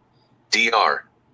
Samuel Fuller, Stephen Hopkins, John Howland, Dedry Priest, Thomas Rogers, Henry Sampson, George Soule, MBLES Standish, Richard Warren, William Whiter, Edward Winslow. Diamond suit includes descent from William and Alice Mullins and their daughter Priscilla. T includes descent from wife or child on the Mayflower. J includes descent from John Tilley and High Carrot daughter Elizabeth. Second generation names of persons who married daughters of Mayflower passengers. Now, let's think about this. Please, let's think about this, guys. Marrying the daughters. Why would you be marrying the daughters? Either for acquiring a land, right? Marrying the daughters of who? They keep saying these people are the people on the Mayflower. They came over on the Mayflower. They were these people, they were actually from the Mayflower. These are descendants that were marrying the daughters. Why are they marrying the daughters? There's only two reasons: either to put her into servitude as a slave, or either to acquire the land. So let's pay close attention and think into the depth of this story here. Family names of the latter indicated by Numai, ERS in the above list, respectively. Compiled by the Massachusetts Society. See the Mayflower descendant, BZI 6. Little, Thomas, 20, Maverick, Moses, 2, Mitchell. Moses. Experience. 8. Come on, y'all. Peabody. Listen to William. these names. 1. Peterson. John. I.S. Pratt. Phineas. Peterson, 15. Sherman, Prince. Snow, Thomas. 5. Standish, Ramsden. Joseph. 10. Ring. Andrew. 13. Rouse. John. 9. Sherman. William. 9. Serkman. Williams, Henry. William, 12. Snow. Summers, Anthony. 20. Snow. Nicholas. 13. Snow. William. 6. Sprout. Robert. 17. Standish. Alexander. Alexander. 1 and 9. My homegirl named Alexander. Summers. Like, John. come on, y'all. Her 17. family been here. Thompson. Stop playing. John. S. Tinkham. Ephraim. 6. Vermees. It Benjamin. went way 4. down. Walker. Francis. I.S. Winslow. John. 7. Thompson, that's my Wright. family name. Richard. Right here. S. Look. 23. This is my family name. This is my family name right here. From Virginia. Right here. John Thompson. That's crazy. John Thompson. This is effing nuts. I haven't read this all these names in all of these books that I'm showing you guys today. Actually, these books are just books I browsed through, looking up information on the Mayflower before. And with the books, what happened was I went to one of my maps, and I had another map, which was the map that I showed you guys today. I didn't even remember. So, let me pull that book, those books up and check the names. And sure enough, they all coincide. Like the shit just fit right together. Like, oh, that's crazy. The township and the Crest family names, they came in and reconstructed a map, put themselves on it, and then put themselves in the book. Okay, yeah, here we go with the theatric shit. So this is where this is coming from. All of this, literally seeing my ancestors' name right here and knowing they from Virginia, been here, done that. Like, this shit is so crazy to me. But let's go. 24, 25. 26, 27. 28, 29. 30, 31. 32 carat 3. 34, 35. 36 carat 7. 38, 59. 40, 41. Robert, Rogers, John. We don't listen to all the names, but look, y'all see all these people. Baker, listen. Hold on, let me Canal asterisk. 73 Adams. This the third generation names of going persons down. who married granddaughters of Mayflower passengers. The family names of the UMPs being indicated by the numbers in the lists of the passengers. The family names of the wives being indicated by the numbers of the names listed in the passengers. So now the ones that came in, if y'all comprehended this, just like what happened with the second generation, right? Now going in the third generation, they study blending them in, miscegenation. Right? They married the granddaughters. Here these people come in. Here go a new list of people coming in, a third generation of people. So once they come in, they say, okay, come on, guys, you got to marry these people. Here are the granddaughters of these people that have married in already. Because remember, the second generation did the same thing. They married in. They had to marry in to get the name and also acquiring the land, right? So then the family names of the wives being indicated by the numbers in the list. So the family names of the wives. So the wives going into these third generations so they can acquire more lands. Do you guys see what's going on? Now, this is just in California. Y'all see we went through Cape Cod. This is Jersey. This is California here, but we started with Jersey. You see we went through Cape Cod, Jersey, all these other different places, so on and so forth. So as the generations keep marrying in, this is what continuously happens, right? Let's go to the 180 landers, 220 Smith. Star, all of them. Look at 290. Look at the fourth generation. Look. Daniel, 5. Young. Same thing. Thomas, 21. The fourth generation do the same thing. Remember, they did it the first. The first ones that came over did it. Then the second generation, then the third generation, now into the fourth generation. Name of the person who married into the great daughters of the Mayflower passengers, creating more of the extension from the people that were married into from the names, acquiring their names. The number of the parentheses that indicate that the family names of the wives were corresponding with the number that preceded the name in the first, second, and third generation. So they were keeping track. They wanted to make sure they knew and they could, alter, do whatever. This is why they keep track of everything on you. Know who you are, your descendant. They could blend in. People be like, "Oh, I did my family tree, and then I found this Caucasian person on my family tree, and da da." Yeah, they had to do all this blending in. I don't know if you know. That's the way I see it. I don't know if nobody else see it, but yeah, let's get to this next one right quick. This is a society of the Mayflower descendants in the state of Kansas. Okay, so they done reached all the way to Kansas, huh? Because all these areas are so close together. This 1924. This right before the Banking Act. This right before the Banking Act. They were doing this, right? Bringing these people in.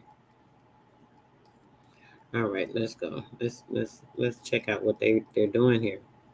They had constitutions and bylaws, their own constitution and bylaws, like every state does, right? Even to this day. Remember in the World Book it told you that there are only six so-called states that are governed by the United States. And if out of that, the other 50 states have their own constitutions. I told you guys, you go right to your city clerk or your township and request a copy of the state's constitution. They may charge, they may not, it depends on your state.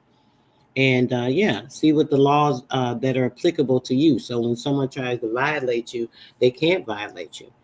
If I was you, I would get it, stamped. I would get that document stamped. Get the constitutions of the state stamped. If you're having like some type of court issue or something going on, you can take that stamp notarized from the clerk constitution and submit it into your court case.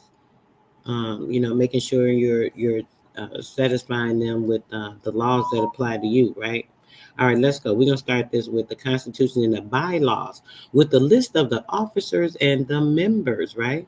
These are people that are the Society of the Mayflower Descendants in the state of Kansas, and the names of the particular passengers on the good ship, that the Mayflower in December of 1620. Let's go. Constitution and bylaws with a list of the officers and members of the Society of Mayflower, daughters, granddaughters, and great General Officers. Governor General Addison Pierce Monroe, 66, General Patterson Addison Street, Monroe, Providence, R. L. Secretary General Harold G. Murray, 25, Church Street, New/York, N. Y. Treasurer General Merritt G. Perkins, 150, 3rd Avenue, Newark, N. J. Historian General Dr. George Beckwith Stevens, 9, Ashburton Place, Boston, Massachusetts. Elder General Rev. William Otis Waters, 2001, Prairie Avenue, Chicago, 111. Captain General Dr. Miles Standish, 51, Hereford Street, Boston, Mass. Let's go. Surgeon General, Governor Arthur H. Assistant. Constitution Article I name. Let's go. The name of this society shall be the Society of Mayflower Descendants in the state of Kansas. Oh, it's a whole society, right? So now when you think about a society, right, it's a society of Mayflower descendants, and it says in the state of Kansas. So every one of these states, you see, we went through, right, what, four? This is the fourth state. Going into the fourth state, right? And this society, this society of descendants, right? So these so-called descendants that are the society must be in every state, right? So this is why we have it. They're talking about, the Mayflower landed on Plymouth. Plymouth sounds like paperwork. It sounds like Plymouth is sounding more and more like paperwork. Sounds more and more like statehood. Sounds more and more like governance. Sounds more and more like fraud. Sounds more and more like treasonous acts, like they said in the World Court document. Sounds like all of this shit. And they outlining it. They said they was doing it then. That's what the World Court convicted them of, right? Ain't that what the World Court convicted them of? With they dumbass? Okay, let's go. Let's go. I want to start talking about these idiots because my energy is like really good this morning. Let's keep it like that. Article 2 Membership. Section 1. Every lineal descendant over 18 years of age of any passenger on the voyage of the Mayflower which terminated. I'm sorry. I got to stop it. Bro, literally, I was just thinking that. I said, "Oh, I don't want to say that because they're gonna be like, what is she talking about?" I'm like, Shirley Temple. Soon as I read that part, I'm thinking like, yeah, the good ship lollipop, all the sugar and decay. The decay. That's what sugar does. It decays from the inside out. I sure, bro, you really read my mind. That definitely was a representation of that. If you guys are old enough to remember that movie with Shirley Temple, and where she's singing that song. I can't remember the name of the movie, but it kind of talks about it. Like literally, I think it's a game. This should be so crazy. They love to put the shit in our face. At Plymouth, Massachusetts, Good old American December story. 1620, including all signers of the compact / shall be eligible to membership. They must be proposed, seconded, and elected. A membership fee of $5 must accompany the preliminary application. Uh-oh. Seconds. The application. To all persons residing in the state Here desiring go to these damn $5 Indians, the white and the black. Shit, the checkerboard shit. This is the checkerboard they always showing you, trying to make a the white against the black and this. Now I don't give a damn about that. None of that. The whole point is, y'all, anybody can get in. $5 in a dream. You hear this? Listen again. $5 in a dream. Join the Society of Mayflower Descendants shall do so thorough the State Society. After having joined the state's Constitution Article I name, shall be eligible to membership. They must be proposed, seconded, and elected. A membership fee of $5 must accompany the preliminary application. Ain't this shit sick, y'all? To all persons residing in the state desiring to join the Society of Mayflower Descendants shall do so thorough the State Society. After having joined the State Society, however, a member may join any other state society. Article 3 didn't officers. I just say that? Didn't I just tell you guys that it's every state? Because the society, they just told you the same thing I just told you. They broke it right on down. They said that the society, right, after having joined any state society, it's a society, an organization, just like these members-only gangs that's going around here, these agents, these perpetrators, these frauds, right? It says, however, a member may join any other state society. You can move any state you want to. And how you join a society? How do you join your society? Oh, all I got to do is go and register a driver's license, put my vehicle under their guidelines. I can get married in their state. Once I get married in their state and I get their paperwork, I'm now signing up for this society. If I have a child in a hospital in their facility and I do a birth certificate and they're able to create stock and bond on my child, then now I also have agreed to this at the same time. So there's those are three things that I can do to be a part of this society. Oh, it's such a great society. I want to be a part of it. I'm just gonna, maintain myself and be a part of this whole thing because it's just so great and so wonderful, huh? Y'all just love this society. And assistants. Section 1. The officers of this society shall be a governor, deputy governor, secretary, treasurer, historian, and 2 assistants. Thanks, bro. They shall be elected by a plurality vote at the annual meeting of the society, or as soon thereafter as possible. They shall serve for the term of 2 years, and until their successors are duly chosen and qualified. Seconds. 2. The Board of Assistants shall be composed of the elective officers of the society and the 2 assistants. Seconds. 3. The duties, powers, and privileges of the officers and Board of Assistants of the society shall be regulated by the bylaws, so long as they are consistent with this Constitution. You gotta listen. Seconds. 4. Vacancies occasioned by death or resignation may be filled by the Board of Assistants for the unexpired term. Article 4. Section 1. Any member whose annual dues remain unpaid for a period of 2 years shall be dropped from the rolls, but any member so dropped may be reinstated by a vote of the board upon the payment of all unpaid dues. Seconds. 2. The Board of Assistants may, on a 2/3 vote, drop any member shown to be prejudicial to the society. Article V. Meetings. Section 1. The annual... They made it easy, didn't they? Didn't they make it easy for you to become a part of their society? Unbeknownst to you now, mind you, you don't know that you're a part of the society by signing up with these things and, going under their authority. because they bought themselves into seats of position, right? Because it's telling you right now they had to pay the $5 to become a board member. Board member is the one that makes a decision on the society. They're a part of it, but you're just a member of it. So you just go by what the board of directors say. They're the ones that tell you what to do, how to do. They govern your life. They govern your mind, your body, your spirit, your soul. Like everything you do is behind them.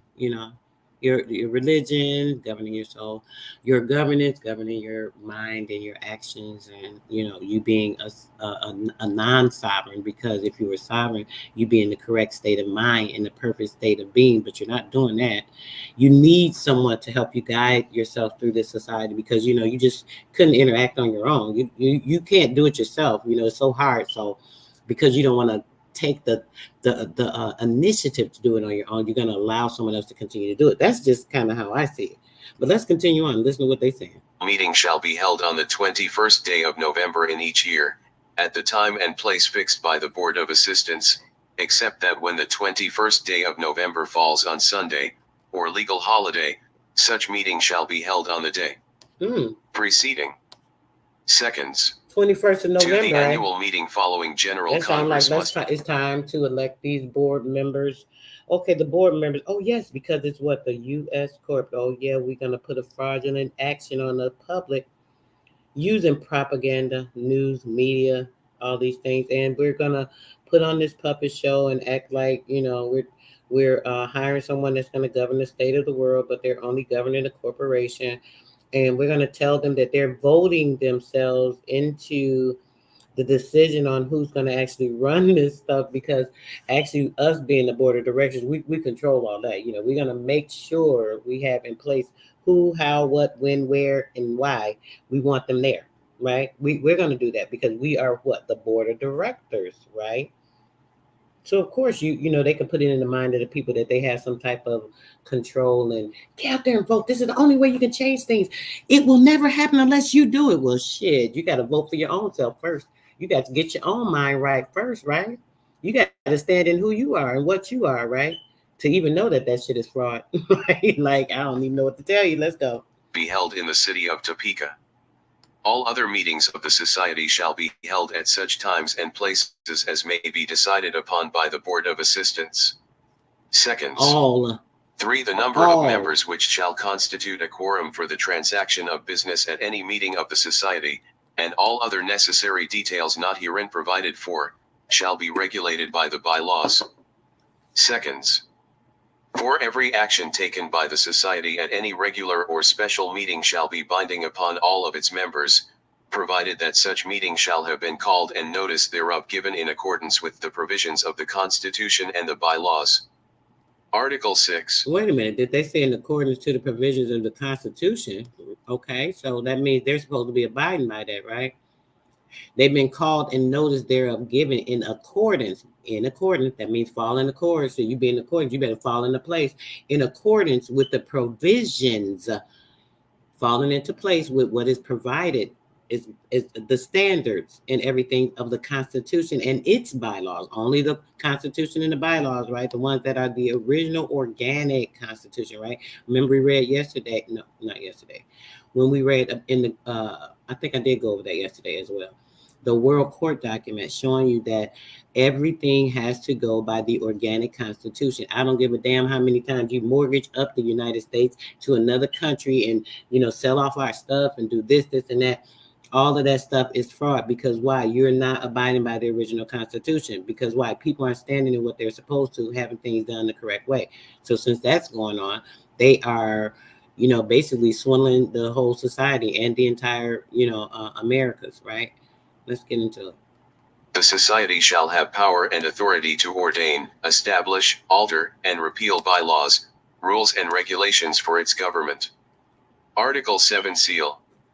The seal of the society shall contain a representation of a sailing vessel of the 17th century, and around it the name of the society, and the words, Plymouth, 1620, and Kansas, 1914. Article 8. Certificate. Insignia. So the seal of society shall contain a representation of what? A sailing vessel, huh? What do they mean by that when they say it shall represent something of a sailing vessel. That sounds like maritime law.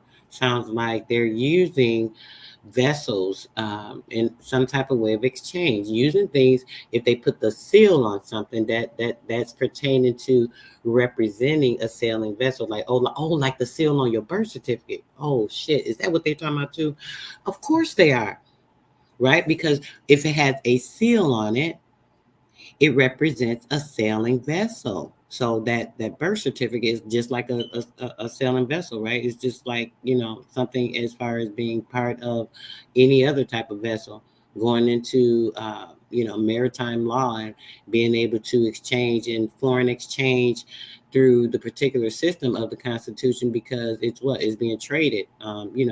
It's traded, like going overseas in the vessel, like, same thing when they change and exchange and trade your stock overseas, like when, we went through the GMEI before, you guys remember?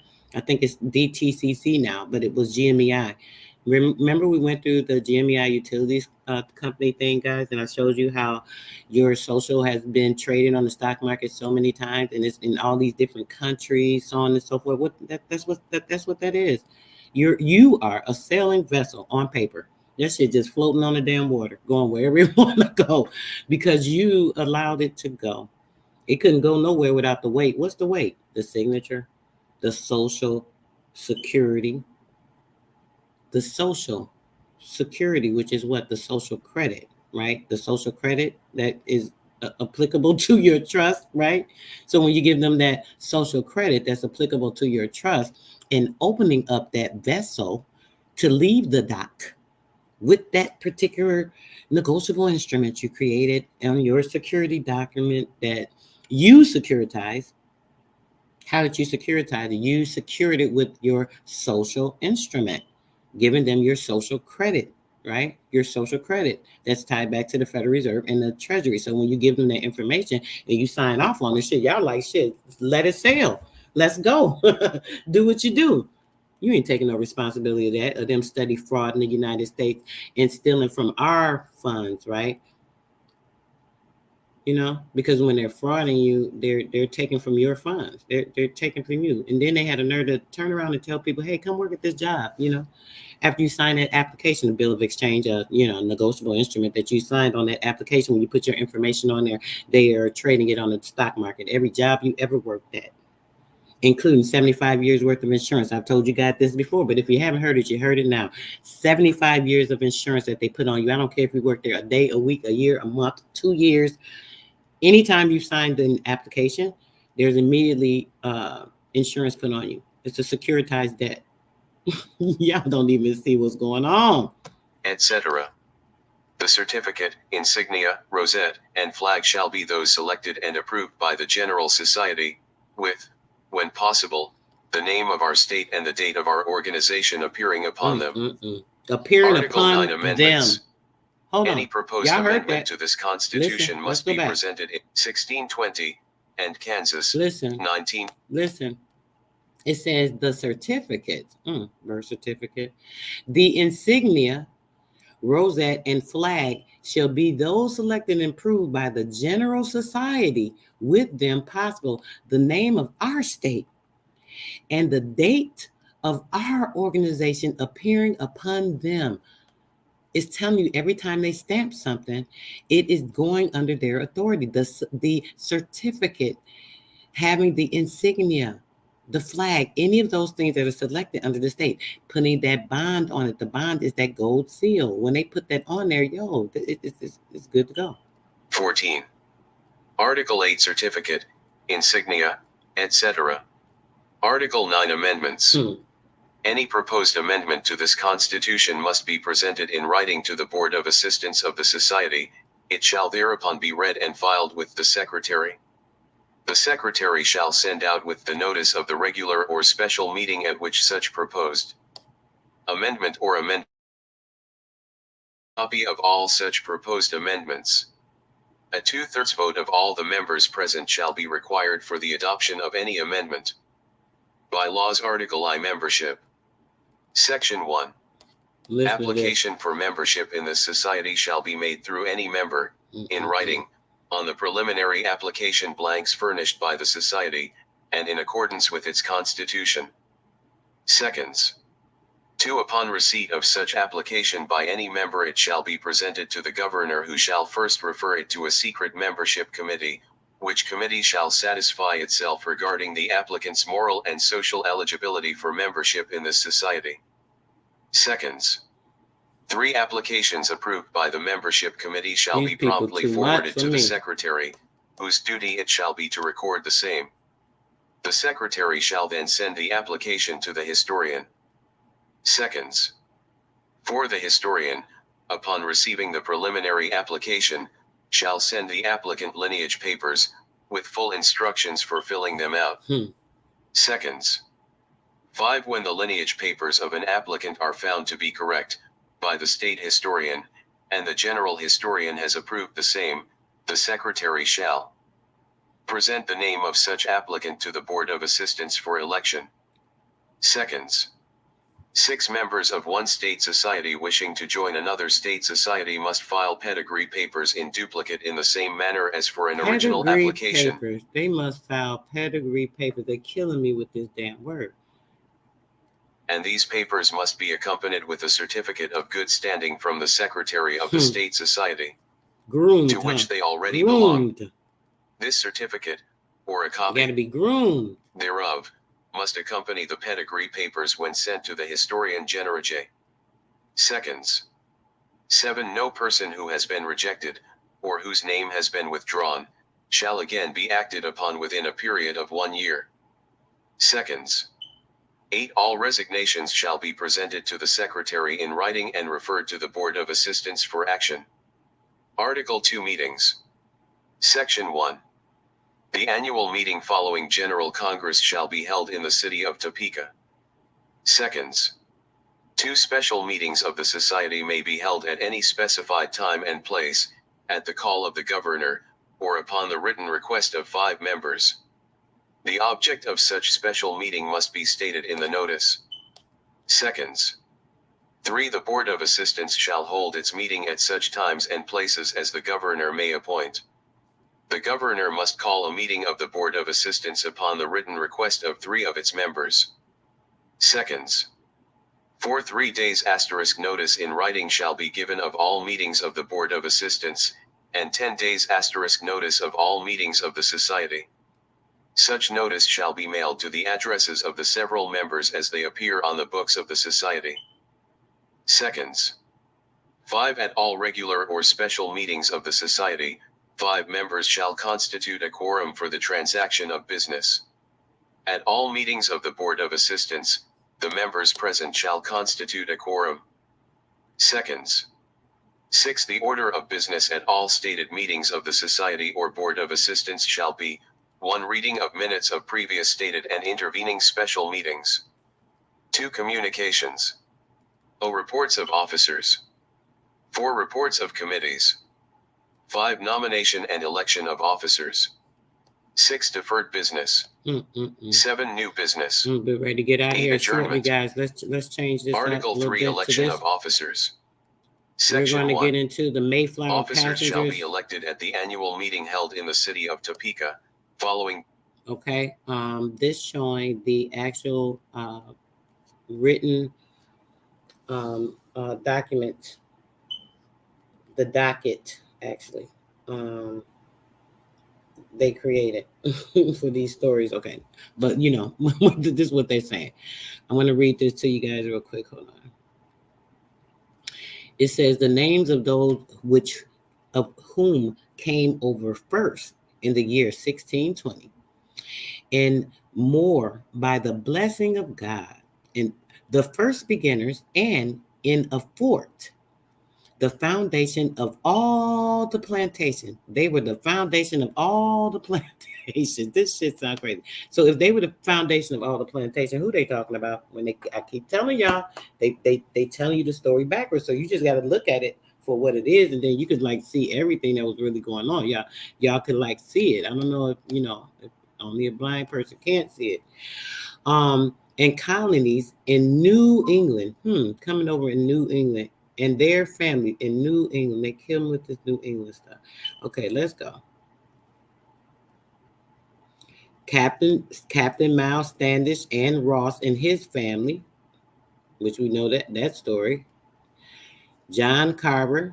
Oh, you talking about the President Carver family? The they said was the one of the first indigenous. Oh man, I gotta take this, guys. Hold on a second. I'm gonna put something on while I do this. Hold on.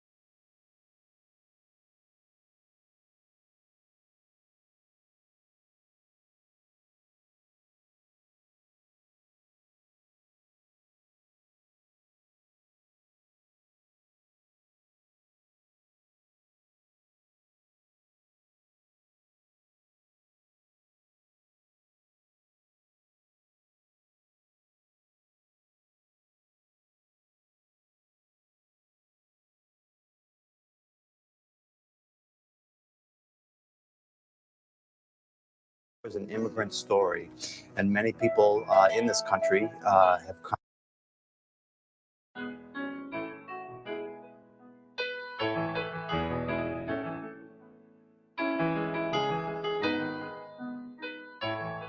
Mayflower is an immigrant story, and many people in this country have come here across the ocean to a place they're not sure where they're going to a life that they're not sure what it's going to be like, and that's the Mayflower story, and it touches many people all over the world.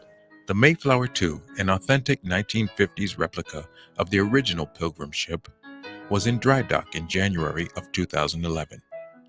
It was at Fairhaven Shipyard for a routine inspection, maintenance, and some restoration work. On this very frigid January day, Mayor Scott Lang visited the ship and got a personal tour from Peter Aronstam, a manager at Plymouth Plantation. Tell us about how they equipped the Mayflower to make sure you could get from England to the new land and not be in danger. For many of the passengers, even seeing the ocean, this was a new experience for them, something that they had no experience of and really didn't understand what they were undertaking to cross the ocean, as you said, in a very difficult time of year and with very limited resources bringing with them. And Mayflower was a high-tech object for its time, the way the space capsules are now. A ship in the 17th century was a very complex machine that required trained, skilled operators, sailors, and masters to navigate safely across the ocean. How big was the Mayflower? Well, Mayflower in the time period was referred to as a vessel of 180 tons. Now, a ton is a barrel size. It's about 4 or 5 feet tall, and it carries 255 gallons, a ton does.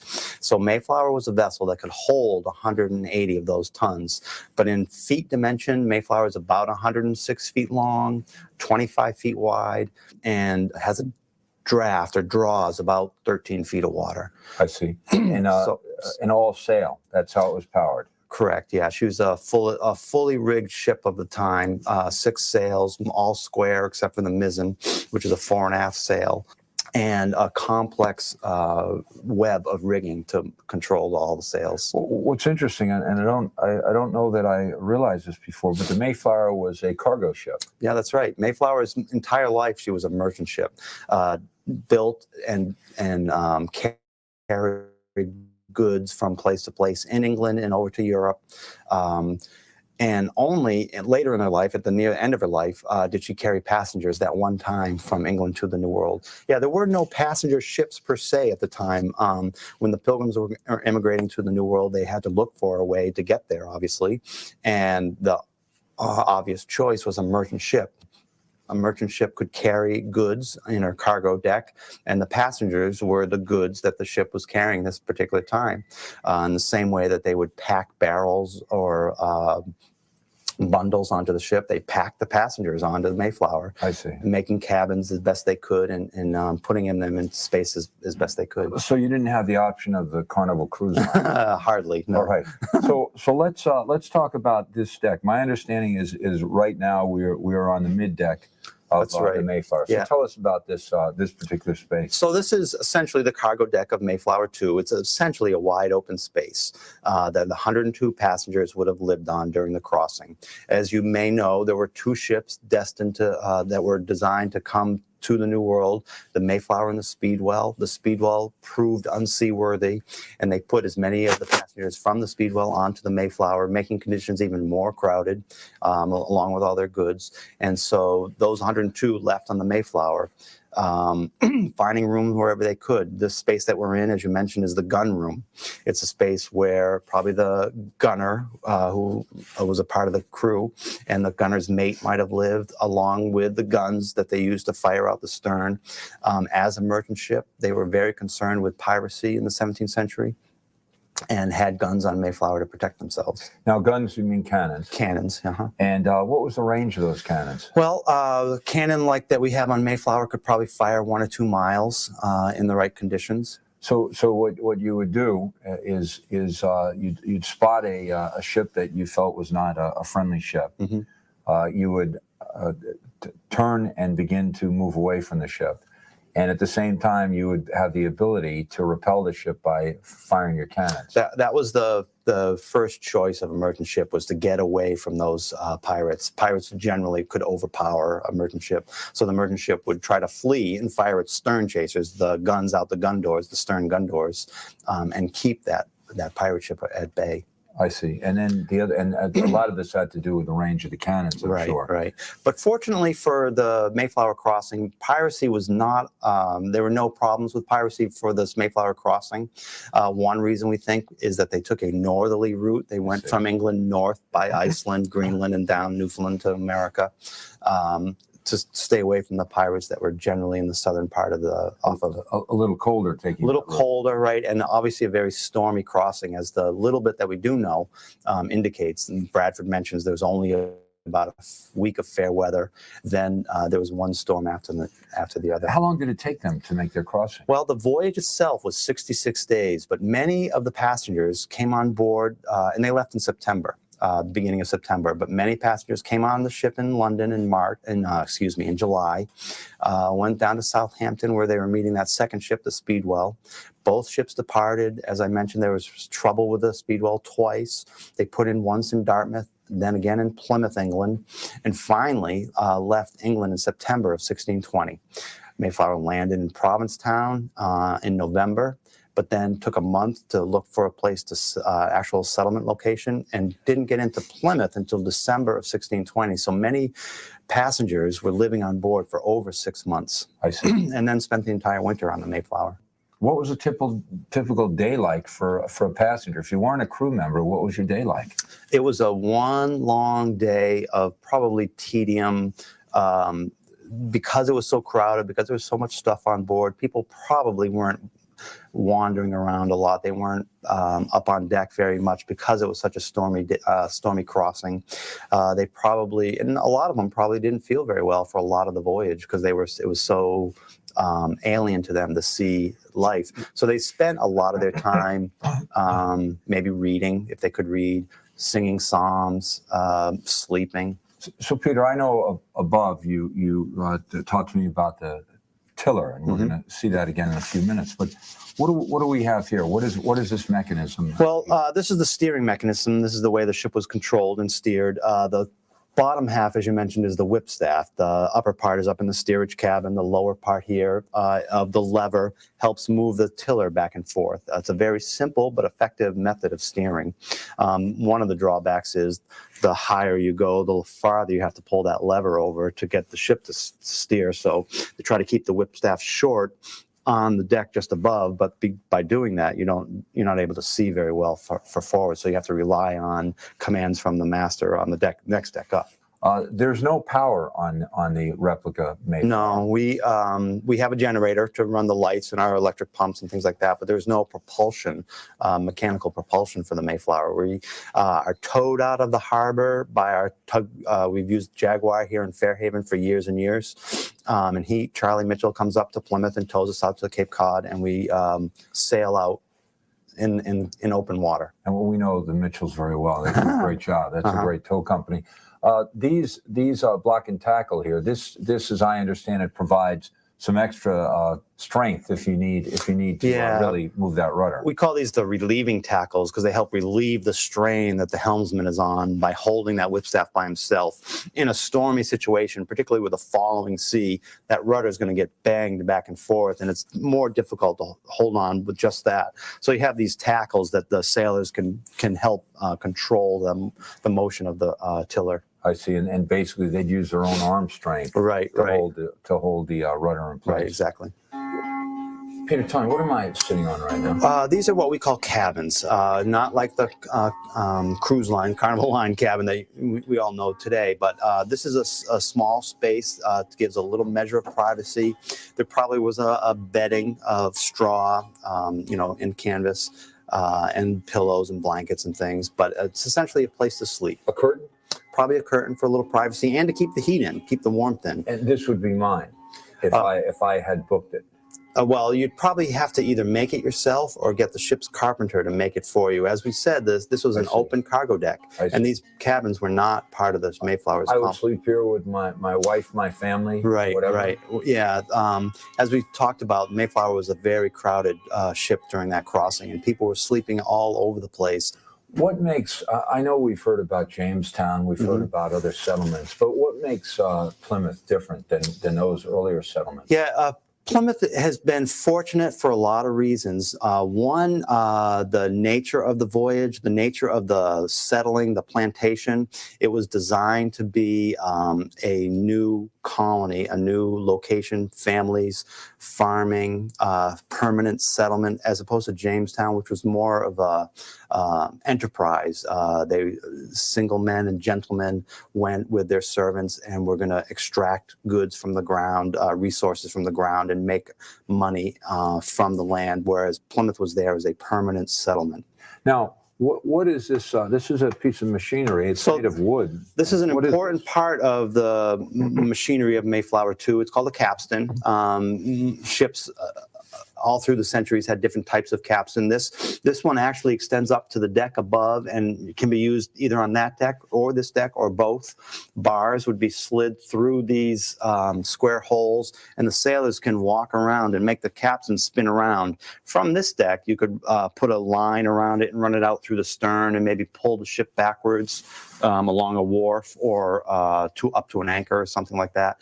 From the deck above, it's used to help raise sails, raise the cargo out of the hold. So this is a pulley system, A kind of a winch. Yep. And what this does is provide the torque to pull the lines. Yep, exactly. So now we're moving towards the bow of the middle deck, and again, this is living space for our 102 individuals on the vessel. That's right. Passengers, as I mentioned, were living anywhere they could. This stairway that we have here is, of course, a modern convenience for our visitors who come to see us all during the season. And forward of that is a windlass, a 17th century windlass used to raise the anchor on Mayflower when we're underway. Also up forward in the 17th century probably is where the animals lived. There was a space called a manger, which is a series of boards used to collect the debris that comes in with the anchor, and that was probably the space where the goats or pigs and chickens lived. Now, Peter, we're below deck, and this is the lower deck now. And again, can you tell us what the purpose of this deck was? And then also, I know you indicated that this particular area here is extremely important for the show. Yeah, this is the lowest deck on Mayflower, and of course, if we were in the water. Things I had to help them with real quick. So let's get back to this. Excuse me. We see John Carver again, like I said, these names Brewster. Remember the Brewster's place on the map. Come on, y'all. It don't get no better. Carter. We seen Carter on the map. all these people, Langsmore, all these names, Ross, all these names, Rose. It's crazy. It's just crazy. All these Hopkins, there go Hopkins on the map, remember? Also one of the Warren, also one of the Crest. Okay? Okay, we don't have to go through all of those, but I want to get to this other document. I wanted to read this too, but I definitely want to show y'all some of this Reconstruction thing. When it comes to this one, the America, right? We'll read at least the prologue. Okay, the America Free, White, and Christian. This is also going into this good old Mayflower story. Landing on the Mayflower passengers at Plymouth in December of 1620.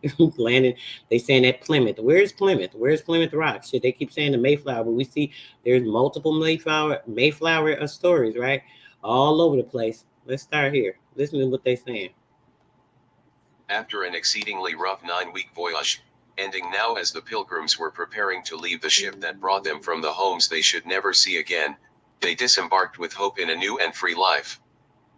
The pilgrims left friends and memories of past life and faced the dangers of coming to America for the purpose, in the words of Bradford, of laying some good foundation for the propagating and advancipate the gospel of the kingdom of Christ in those remote parts of the world, though they should be but even a step. Exactly. Ping stones, unto others for the performing of so great a work. It is this good foundation that America legally rests upon. The landing of the Mayflower passengers at Plymouth in December of 1620. A guide for studying by, let every student be plainly instructed, and earnestly pressed to consider well, the main end of his life and studies is, to know God and Jesus Christ which is eternal life. Joe 17:3, and therefore to lay Christ in the bottom, as the only foundation of all sound knowledge and learning. From New England's First Fruits, 1643, Rules and Precepts that are observed at Harvard College, the foundational acts and principles in American law and history that legally established America as a free, white, and Christian nation. Copyright 1989 by Charles A. Weisman, printed in the United States of America, published by Weisman Publications. Table of Contents. Introduction. Point 11. Free America. Point 3. Only in America. Point 3. American form of government. Point 4. Source of political power. Point 6. Source of law. Point 9. Fundamental rights and liberties. Point 12. Liberty and the state. Point 14. America's right to be free. Point 20. The legal right to rebel.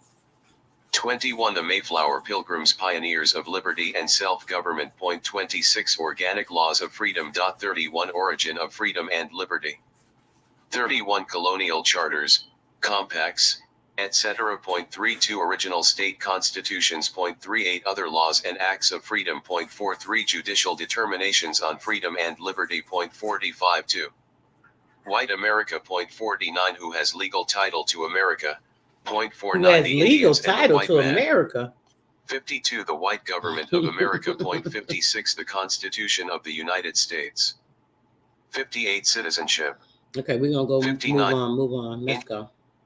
This was well expressed by the Supreme Court of Utah as follows. The Americans need to due to a continued introduction. The evidence and facts revealed in this material is intended to show the true legal foundations of America as to how and why it was legally established as a free nation, a white nation, and a Christian nation. Due to a continuous and stealthy plan to either undermine or cover from public view the very legal principles upon which America was built, the necessity of this information became apparent. These fundamental principles can never be entrusted solely to those in government to guard and preserve.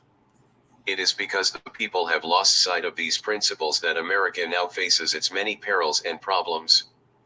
Americans need to understand and continually adhere to those fundamental principles that made America great.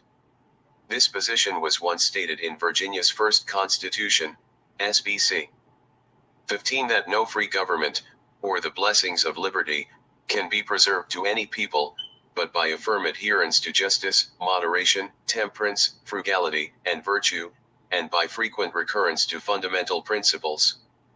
*1 We cannot expect these fundamental principles of our government to be sustained by just making them a one-time course of study.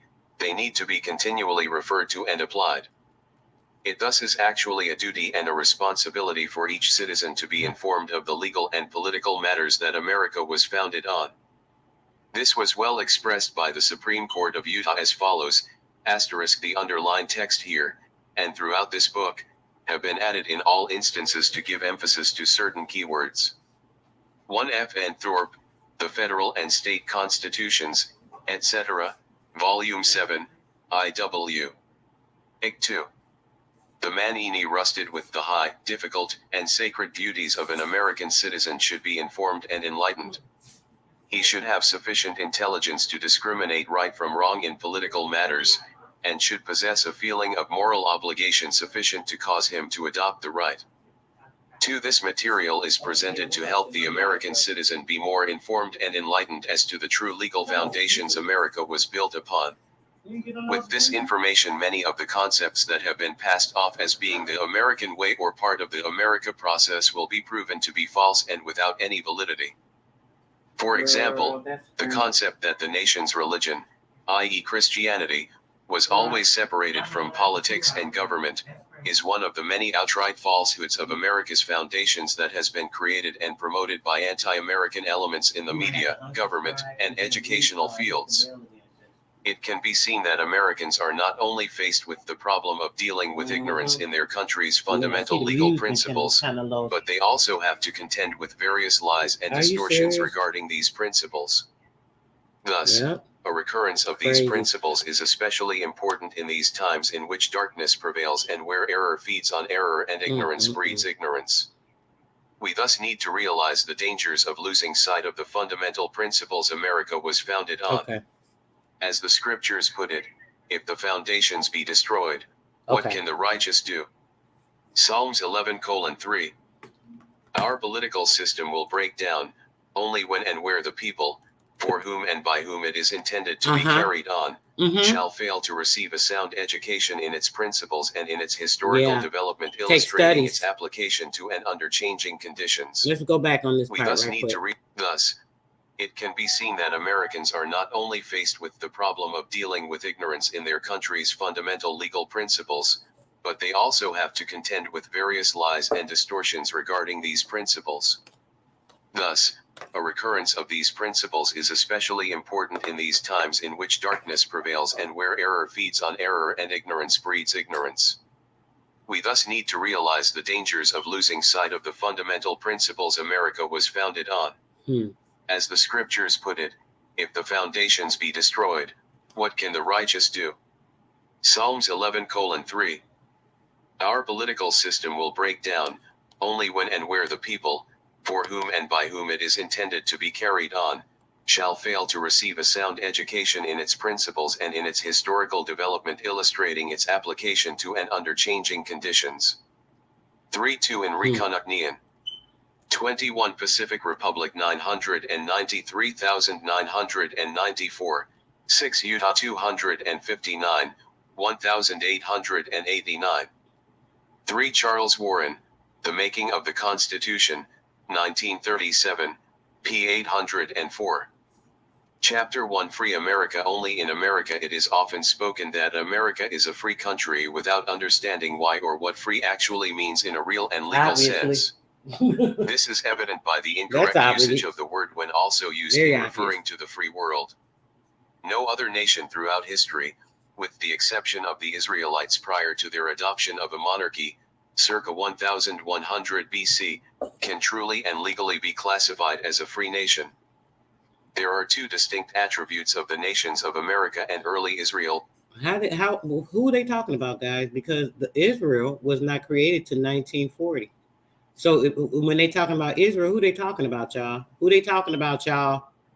That set them apart from others as being free nations.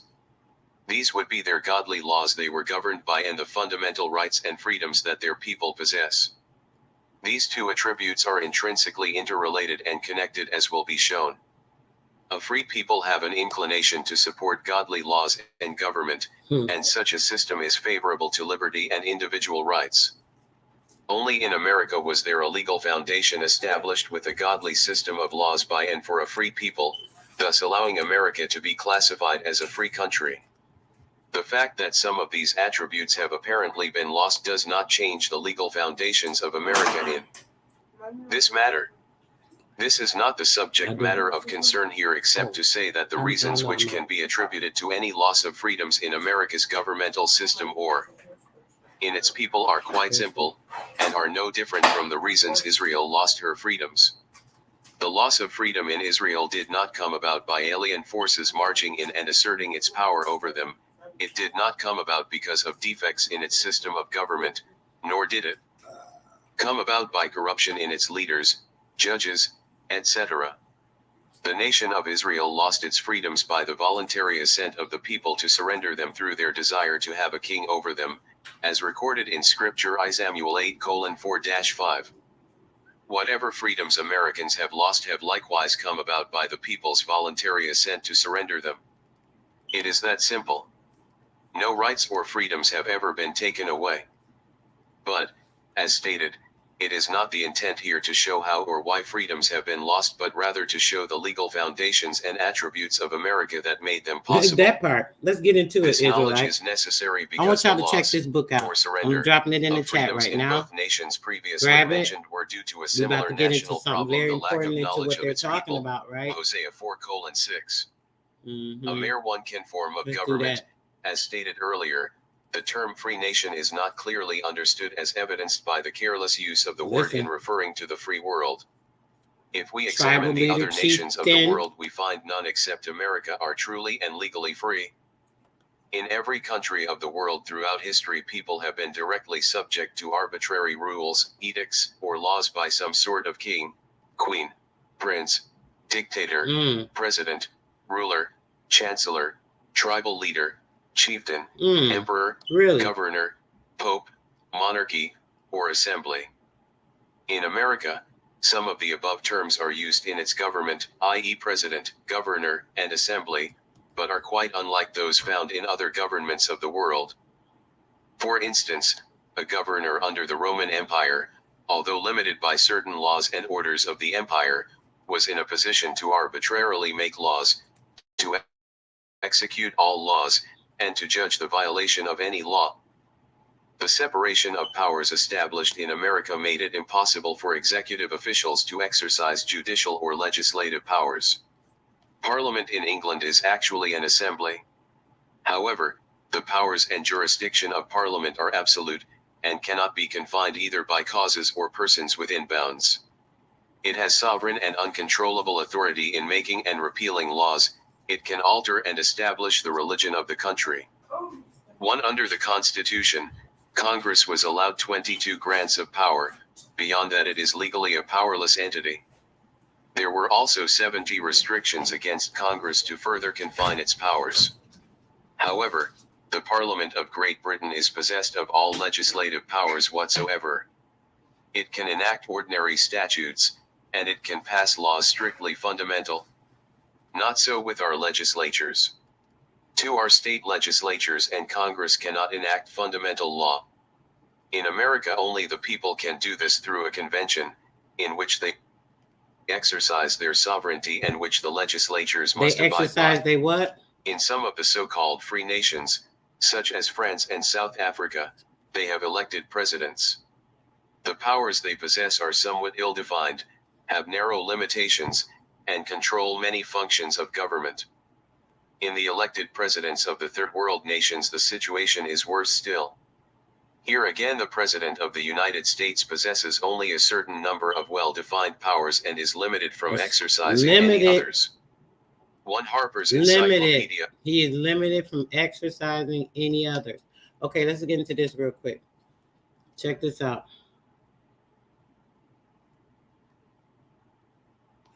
This is talking about the 10 tribes. This is the 10 tribes. Okay, hold on. The 10 tribes of Israel. Let's get into what they were just talking about. When they talking about Israel, who's Israel? Who are the people of Israel? I showed you guys this before we got into this book, so let's get into it again. The 10 tribes of Israel historically identified with the Aborigines of the Western Hemisphere. Oh, really? Now, is that anti-Semitic to show the proof in the pudding? Fleet Street, London. London. Okay. Fleet Street, London. The Aboriginals. Okay. The 10 tribes. Okay. We get it. We truly understand. Let's get into some of this. We ain't gonna read this whole book, but I definitely want you guys to get into it. The Antiques of Mexico. Blah, blah, blah. Going into the information on the museum. Some of the drawings. I'm going to read some of this because I want you guys. Oh, yeah, I definitely got to let this. I was trying to go past so I can get to this next book real quick before I get out of here. But I'm going to have to just start here. All right, guys, let's go. To the Antiquities of Mexico, the following pages are indebted for the most valuable portion of the testimony by which they are enriched. This rare and costly compilation, which was a few years ago published by the Right Honorable Lord Viscount Kingsborough, has hitherto been little known beyond the libraries of universities, and those of a few noblemen. The Antiquities of Mexico at the present time consist of 7 folio volumes, which, with the exception of the 6th, contain facsimiles and drawings from such historical remains, as had escaped the destruction to which all the primitive records and other memorials of the tribes of the new continent had been condemned by the policy of their invaders in the 15th century. Literary and antiquarian travelers having from time to time transmitted these precious relics to their respective governments, they have been preserved in the royal libraries of Paris, Berlin, Dresden, the Imperial Library of Vienna, the Vatican Library, in the Museum at Rome, in the Library of the Institute of Bologna, and in the Bodleian Library, Oxford.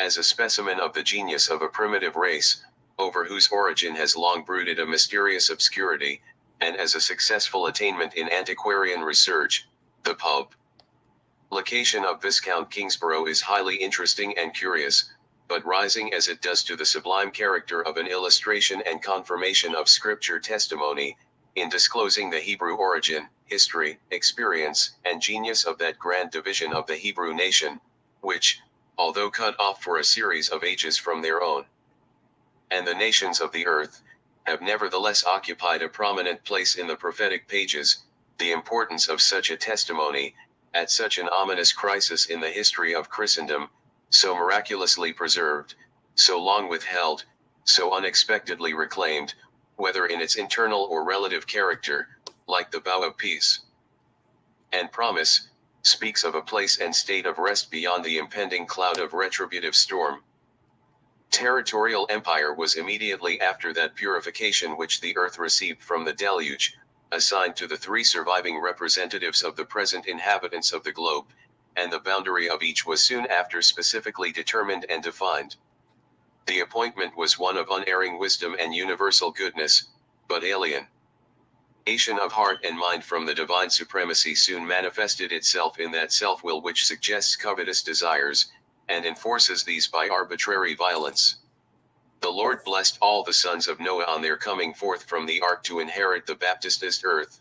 It was by coveting the possession of territories beyond. The Lord blessed all those coming forth from the ark. What did we just talk about? What the ark is? The vessel in the ark that was created for you at your birth. I'm gonna get into some Bible stuff one day for you guys, because people so blind and scared of the Bible, and because they so religious phobia. They have such religious phobia, rather. It's sickening. Not understanding that's the laws of the land. Literally, that's the law. You can even use Bible verses in a court case and win. Like literally, that's how deep it is. Listen to this, guys. Literally, using it in your affidavit, a statement, and using the word in your affidavit will clear the courtroom out for you. Like real talk. As long as you know what you're doing. Now, check this out. When it talks about him blessing the sons of Noah and them coming, right, inheriting the earth, once they come forth from the ark, coming from the maritime, coming from the water, coming from being a seafarer and being floated out into the damn land with this paperwork.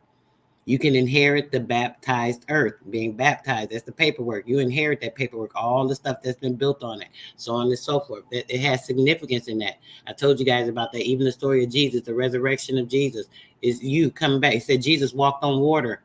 He walked on water. Why did he walk on water, guys? Because he was under maritime, the laws of nature. That's right, sis. Jesus was under maritime rulership. And it tells you about him at the age of 12, coming into his adulthood. At the age of 12, you can come into your adulthood and you can be your own ruler, creating your own self-authority and governance, right? So when Jesus did that, he came into the knowing, the knowledge, the being. He rebirthed himself, right? That shadow man is now dead. The dead man, I am the ruler and the governor of me. I cannot be ruled by this man. The man being the paperwork that is tied to the state. The state is the government of the person that has the free will. So if he, once he resurrected himself after walking on water, being able to navigate to the land, he came into a new state of being. Y'all don't understand the significance of that, but that, yeah, it's a little more to it, but we'll keep going. Their rightful I'm gonna get into this empire reconstruction before we get that out the here sons after of Ham this. I just forfeited wanted that y'all to see blessing in this. which they were originally included. Listen, And a by little this bit more. demonstration of rebellion against the appointments of the Most High, and usurpation of the rights of others, they incurred that curse by which they have been distinguished. That's right. See covetousness, by withdrawing the mind and heart from the will of God, and by constituting some substituted object supreme in our regard, is, in essence and effect, idolatry. Hence the incalculable evils of this early infringement of his authority, who appointed to all nations the bounds of their habitations. Self-will and licentious desires prepared the ungodly Ham for that malediction, which a specific provocation at length called forth.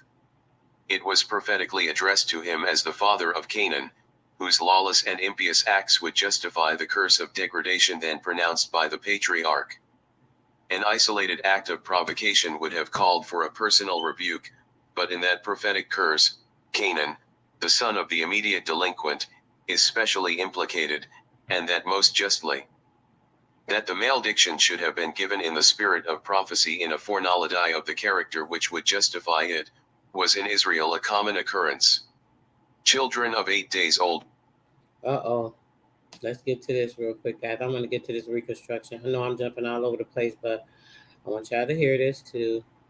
And let's get right to it. Reconstruction of America. Right? Of the American People, Chapter I, Reconstruction. History of the MR. American People. Lincoln's death made It's going to MR. have pictures in here. Johnson president. Just in case you guys The want first to check them tasks out. of peace were to be hardly less difficult than the tasks of war had been, and the party which had triumphed was left without executive leadership at their very beginning. M.R. Johnson was a man who, like M.R. Lincoln himself, had risen from very humble origins to posts of trust and distinction, but his coarse fiber had taken no polish, no refinement in the process. He stopped neither to understand nor to persuade other men, but struck forward with crude, uncompromising force for his object, attempting mastery without wisdom or moderation. Wisdom of no common order was called for in the tasks immediately before him. What effect had the war wrought upon the federal system? What was now the status of the states which had attempted secession and been brought to terms only by 2 million armed men sent into the field and the pouring out of blood and treasure beyond all reckoning? Were they again states of the Union, or had they forfeited their statehood and become conquered provinces merely, to be dealt with at the will of Congress? If conquered possessions, how and when were they to be made states once more and the old federal circle restored in its integrity? M.R. Lincoln had made up his mind upon these points with characteristic directness and simplicity. So long ago as December 1863, he had issued a proclamation of amnesty in which he had treated secession as a rebellion of individuals, not of states, and had offered full forgetfulness and the restoration of property and of citizenship to all who should take oath to support, protect, and defend the Constitution.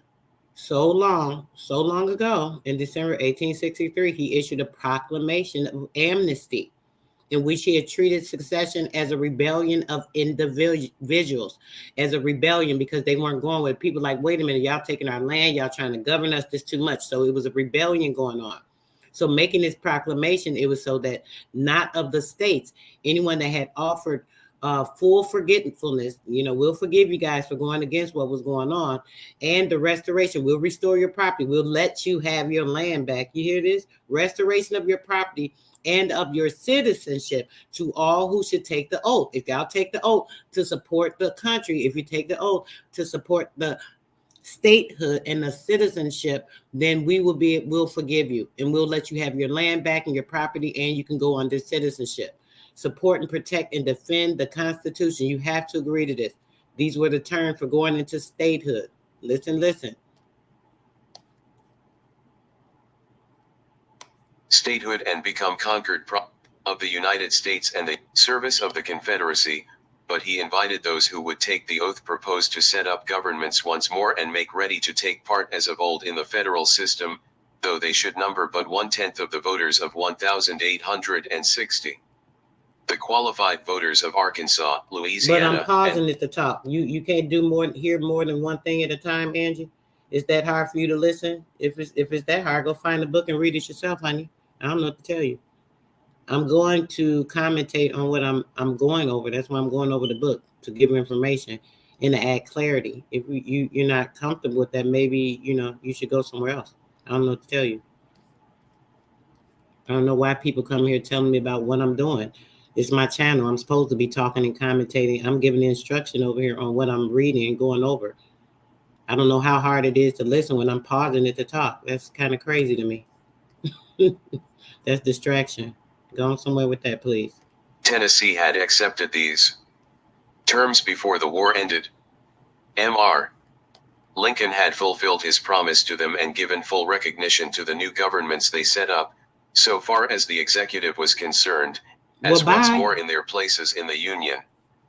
He did not stop to discuss the question of the lawyers, whether these states had been all the while in the Union, despite their attempts at secession and their acts of war against the federal government, or had for a time been out of it, and declared that he thought that merely an abstract inquiry, a question practically immaterial. We all agree that the seceded states, so-called, are out of their proper practical relation with the Union, he said, and that the sole object of the government, civil and military, in regard to those states is to again get them into that proper practical relation. I believe that it is not only possible, but in fact easier, to do this without deciding or even considering whether these states have been out of the Union, than with it. Finding themselves safely at home, it would be utterly immaterial whether they had ever been abroad / but Congress had not acquiesced in Mr. Lincoln's policy. Mr. Lincoln had been too much inclined, it seemed to the leaders of the houses, to regard the restoration of the southern states to their proper practical relation to the Union as a matter to be settled by the action of the executive. The Constitution made each house the sole judge of the validity of elections to its membership. Congress was at liberty, should it choose, to exclude all Southern members until it should itself be satisfied with the process by which the states they claimed to represent had been re-established upon their old footing, and the temper of the congressional leaders had grown more and more radical as the fortunes of war had turned their doubt into hope, their hope into triumphant confidence. At first they had been puzzled how to read the law of the Constitution in so unprecedented a matter, but each victory in arms had seemed to them to make it less necessary that they should read it with subtlety. Success seemed to clear the way for other considerations, a plainer dictate than the law of the Constitution. Turn the matter this way or that, it seemed mere weakness to accord the Southern states their old place in the Union without exacting of them something more than mere submission. Should their social system be left untouched, their old life and power given back to them to be used as before for the perpetuation of political beliefs and domestic institutions which had in fact lain at the heart of the war? Opinion slowly gathered head to prevent any such course. Something should be demanded of them which should make them, like the rest of the Union, not in allegiance merely, but in principle and practice as well. Mr. Lincoln had himself made it a condition precedent to his recognition of the re-established liberties and allegiance of those Southerners whom he was ready to permit to bring their states into proper practical relation with the Union again, that the laws of the rehabilitated governments should recognize and declare the permanent freedom of the Negroes and provide for their education. No one, North or South, dreamed that slavery was to be set up again. But every man mistook his feeling for principle in that day of heat, and Mr. Lincoln's cool, judicial tone and purpose in affairs was deeply disquieting to all who loved drastic action. The solemn, sweet-tempered sentences with which his second inaugural address had closed seemed themselves of bad omen to high-strung men. With malice towards none, with charity for all, with firmness in the right, as God gives us to see the right, let us strive on to finish the work we are in, to bind up the nation's wounds, to do all which may achieve and cherish a just and lasting peace among ourselves, and with all nations / in the proclamation in which he had called upon all who were willing to return to their allegiance in the South to reconstruct their governments. He had promised that, as president, he would object to no temporary legislation which should deal for /RI and R. and Henry W. 1 LSON in exceptional fashion with the Negroes as a laboring, landless, homeless class for a little while under tutelage, provided only their substantial freedom should be recognized and their ultimate elevation by education. Nation's Wounds, which his second inaugural address, Nation's Wounds. To do all which may achieve and cherish a just and lasting peace among ourselves, and with all nations / in the proclamation in which he had called upon all who were willing to return to their allegiance in the South to reconstruct their governments. He had promised that, as president, he would object to no temporary legislation which should deal for /RI and R. and Henry W. 1 LSON in exceptional fashion with the Negroes as a laboring, landless, homeless class for a little while under tutelage, provided only their substantial freedom should be recognized and their ultimate elevation by education provided for. There was in all this entirely too much consideration for the Southern people to suit the views of ordinary partisans. An opposition gathered head against Mr. Lincoln which it seemed likely even his tact, his genius for leadership and conciliation, his authority in that day of his final prestige could not overcome. Men of many minds and of all morals were arrayed against him, the philanthropist and the reformer, who saw the rights of men involved, the statesman who wished to see the ground once for all cleared of every matter of risk and controversy, the politician who was keen to gain the utmost advantage for his party, the vindictive bigot who wished to wreak exemplary vengeance on the slave-holding rebels.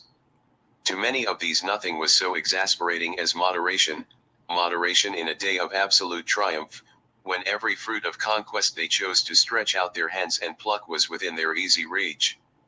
It was not an air in which to judge calmly.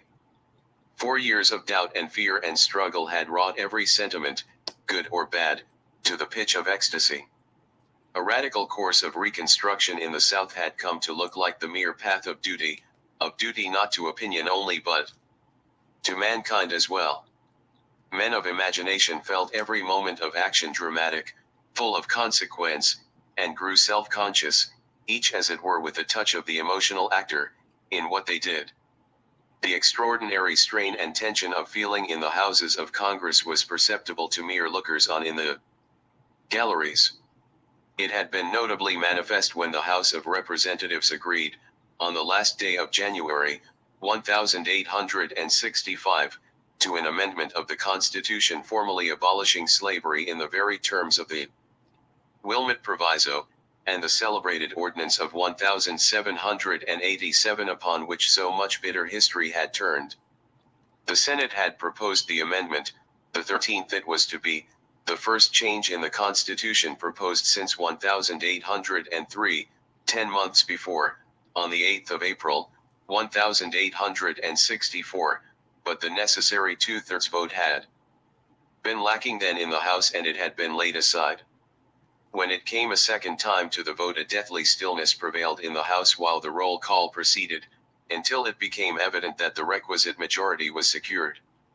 Then members of the House itself broke through all restraint and joined in the great shout of Joy that went up from the packed galleries, and embraced one another, with tears streaming down their cheeks, to see that prayed for end come at last. Men dreamed, as they had dreamed in the Constituent Assembly of France, that they had that day seen a new nation born, a new era ushered in. Congress had already abolished slavery in the District of Columbia, prohibited slavery in the territories, repealed the fugitive slave law, and bestowed freedom upon the Negroes who had served in the federal armies. The amendment was to complete the work of emancipation, and make the results of the war once for all safe against reaction. The votes of the Southern states were necessary to make up the 3/4 vote of the states required to ratify the amendment. Those which accepted Mr. Lincoln's terms of rehabilitation ratified it without hesitation. No one doubted that a condition precedent to the final closing of the long strife that had rent the Union, and on the 8th of December, 1865, it was proclaimed an integral part of the law of the Constitution. But there were men in Congress, true spokesmen of thousands of men out of doors, thoughtful and thoughtless, with consciences and without, who meant to go much further. By some means they meant to thrust their hands into Southern affairs to control them, to make good the freedom and the privilege of the Negroes, even at the cost of all privilege to those who had been their masters. To some such a course seemed a mere dictate of humanity. The nation owed it to the Negro that he should be supported by the federal power until he was able to make his freedom good for himself. Supported by the federal assisted. power, being under the statehood. To others it seemed but the plain way of prudence in statesmanship. How else could a lasting structure of law be built about the new citizenship of the one-time slave? How else could he be kept safe from the intellectual and even physical domination of the white men who once had owned him? To others it Y'all know this was is the bull. course of personal We know satisfaction. this is nonsense In no right other here. way could they bring upon the spirits of Southern men the punishment merited by their rebellion. To others it was the obvious I'm gonna means show of y'all party one more book mastery. on something very important. These last it was who, when Mr. Lincoln was gone, ruled Before we get out Congress, here, the masters of party strategy, as clear of their motive as Samuel Adams, as astute to veil it upon occasion, masters always by consistent and aggressive force of purpose. now let's get into this real quick. The 10 tribes of Israel. It talks about the true history. The true history of the who? The North American Indians. Showing that they were or are the descendants of those tribes. So, they're the descendants of the tribes, huh? According to the Act of Congress in the year of 1883 by the Fireside Friend Publishing Company and this Office of the Library of Congress, under the Library of Congress. Let's get into it real quick before we get out of here. Check it out. /AAKY years ago, the attention of the compiler of the following pages was first called to the subject by hearing a lecture delivered by a highly educated Cherokee Indian, on the manners and customs of the various Indian tribes of North America. During the course of his remarks, he stated that when he came to study the Hebrew language, he was astonished to find so much of his own language that was pure Hebrew. And after enumerating the various words of his own language that were Hebrew, he found them to exceed 50. And, said he, we were taught this by our ancestors, and they received it from their Hebrew ancestors, the 10 tribes. For preface. And furthermore, he stated that he was as firmly convinced that the Indian tribes of North America were descendants of the 10 tribes of Israel, as he was of any other fact. This statement induced us to examine history on this question, and we have found many facts corroborating the testimony of the red man of the forest. Though differing from some other writers on this subject, we have the testimony of a number of the most eminent men of America to sustain our position. The author, TS2 is a crucial copper 276 ancient antiquity. The 10 tribes. HE following is taken from the Apocrypha, 2. Esdras 13, 40-45, to show when the 10 tribes left the eastern country to come to a land not inhabited by man. These are the 10 tribes, which were carried away prisoners out. But it was the same land. Keeping in mind, don't get carried away with the hijack here. They saying the eastern country is still here in America. Don't let them fool you. Of their own land in the time of Osea the king, whom Salmanasar the king of Assyria led away captive, and he carried them over the waters, and so came they into another land. 41. But they took counsel among themselves, that they would leave the multitude of the heathen, and go forth into a further country, where never mankind dwelt. 45. For through that country there was a great way to go, namely, of a year and a half, and the same region is called Arsareth. Now, what are we to learn from the foregoing history? First, we are taught that they understood the geography of the country and the distance they must travel in order to get to this land where no man dwelt, and second, that there was no country in the east but what was more or less inhabited by man, and consequently America was the only country at that time known that was not inhabited. The North American Indian, he following is from J.J. Mombert's History of Lancaster County, Pennsylvania, page 68. Yeah. Carrot being an extract from a letter written by William Penn to the Committee of the Free Society of Traders, in London, England, 1683. He states of the origin of the North American Jaldian, I am ready to believe them of the Jewish race, I mean of the stock of the 10 tribes, and that for the following reasons. First, they were to go to a land not planted or known, which, to be sure, Asia and Africa were, if not Europe, and he that intended that extraordinary judgment upon them might make the passage not uneasy to them, as it is not impossible in itself, from the easternmost parts of Asia to the westernmost. It said they would be sure to go to a land of Asia and Africa. So they're saying that the North American 10 tribes traveled to Asia and to Africa, if not Europe, so even to Europe. And he then intended that extraordinary judgment upon them might make the passage not uneasy to them, as it is not impossible in itself from the eastern parts of Asia to the westernmost parts of America.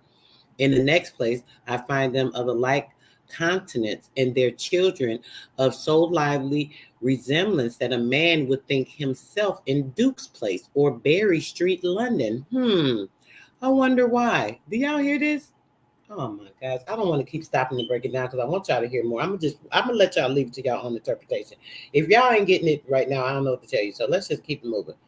Parts of America. In the next place, I find them of the like countenance, and their children of so lively resemblance that a man would think himself in Duke's Place, or Berry Street, London, when he seeth them. But this is not all. They agree in rites, they reckon by moons, they offer their first fruits, they have a kind of feast of tabernacles, they are said to lay their altar upon 12 stones, their mourning a year, customs of women, with many other things that do not now occur. 11. The custom E.V. of the James woman S. being the Mill ruler. 1 Gan writes from Argyle, NY, Right. May 13th, is carrot to a friend in Allegheny, PA, having in my possession a very curious relic, or FAC simile of a relic, of that 2 carat ancient nation, the Jews. I take the liberty of addressing Who are the true ones? /$P Why y'all trying to take our name and our history? in order that I and others may have the benefit of your opinion concerning it. Right. That to which I refer is the FAC simile in block 10 of a silver coin found last summer in Michigan, about 20 miles from Detroit, 2 feet under the surface of the earth. The coin is about the size of an American $50, not so great in CIR conference but thicker. On one side is represented a censer with smoking incense, with a Hebrew inscription, Jewish shekel on the other, also, is a Hebrew inscription, the Holy Jerusalem, with the representation of an olive tree, or, perhaps, palm tree. One more time. The original piece found, conference but thicker. On one side is represented a censer with smoking incense, with a Hebrew inscription, Jewish shekel on the other, also, is a Hebrew inscription, the Holy Jerusalem, with the representation of an olive tree, or, perhaps, palm tree. The original piece found is in possession of Dr. Duffield, Detroit. Is it not more than possible that this shekel of Israel was lost by Indians? And is it not another evidence that they are descendants of the 10 tribes? Y'all hear Here this? follows the remarks of his friend. The relic is plainly Israelitish. The FAC simile represents accurately the silver shekel of Israel. It was worth 50 cents of our money. Our silver $half is nearly a half-ounce avoirdupois. The shekel of Israel was known in Persia. It is mentioned in Xenophon's Anabasis. This relic having been discovered. Our Aborigines. In Michigan. In Michigan, 20 miles west of Detroit. 2 feet underground.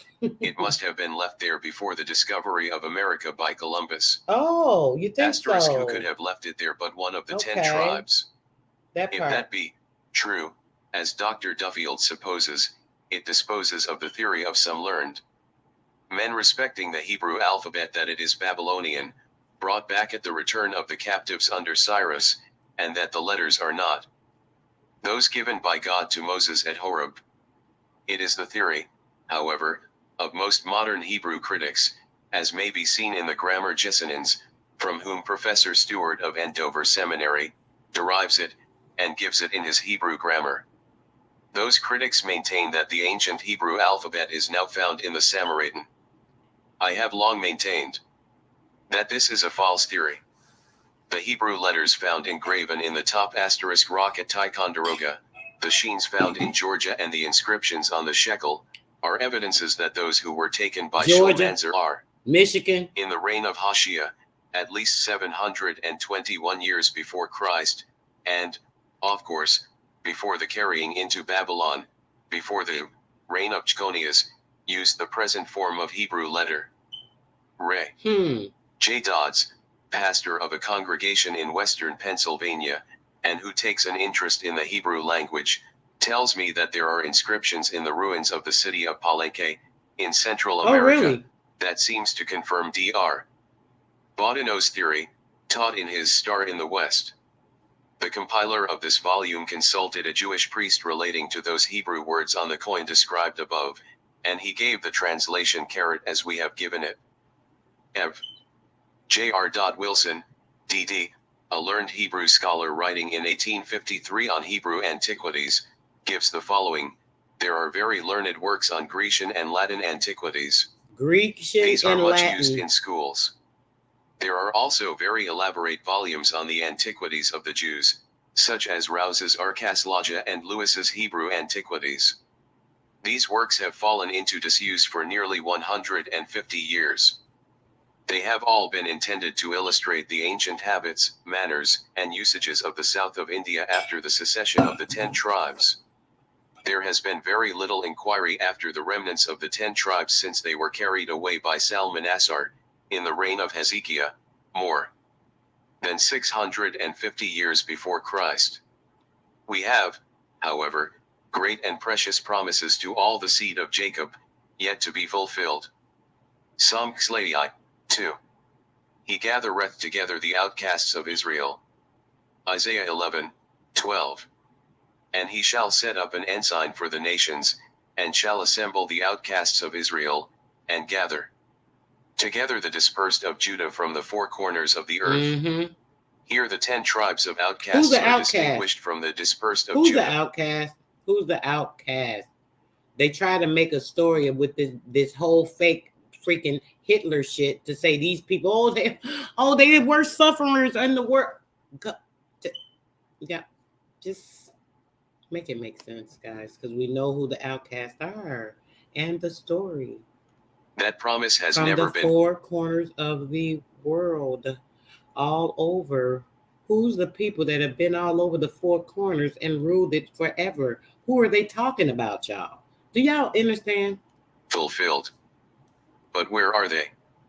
That they will be found does not admit of any reasonable doubt. In this age, when men run to and fro, and knowledge of all kinds is increased, these long outcasts of Israel will no doubt be found.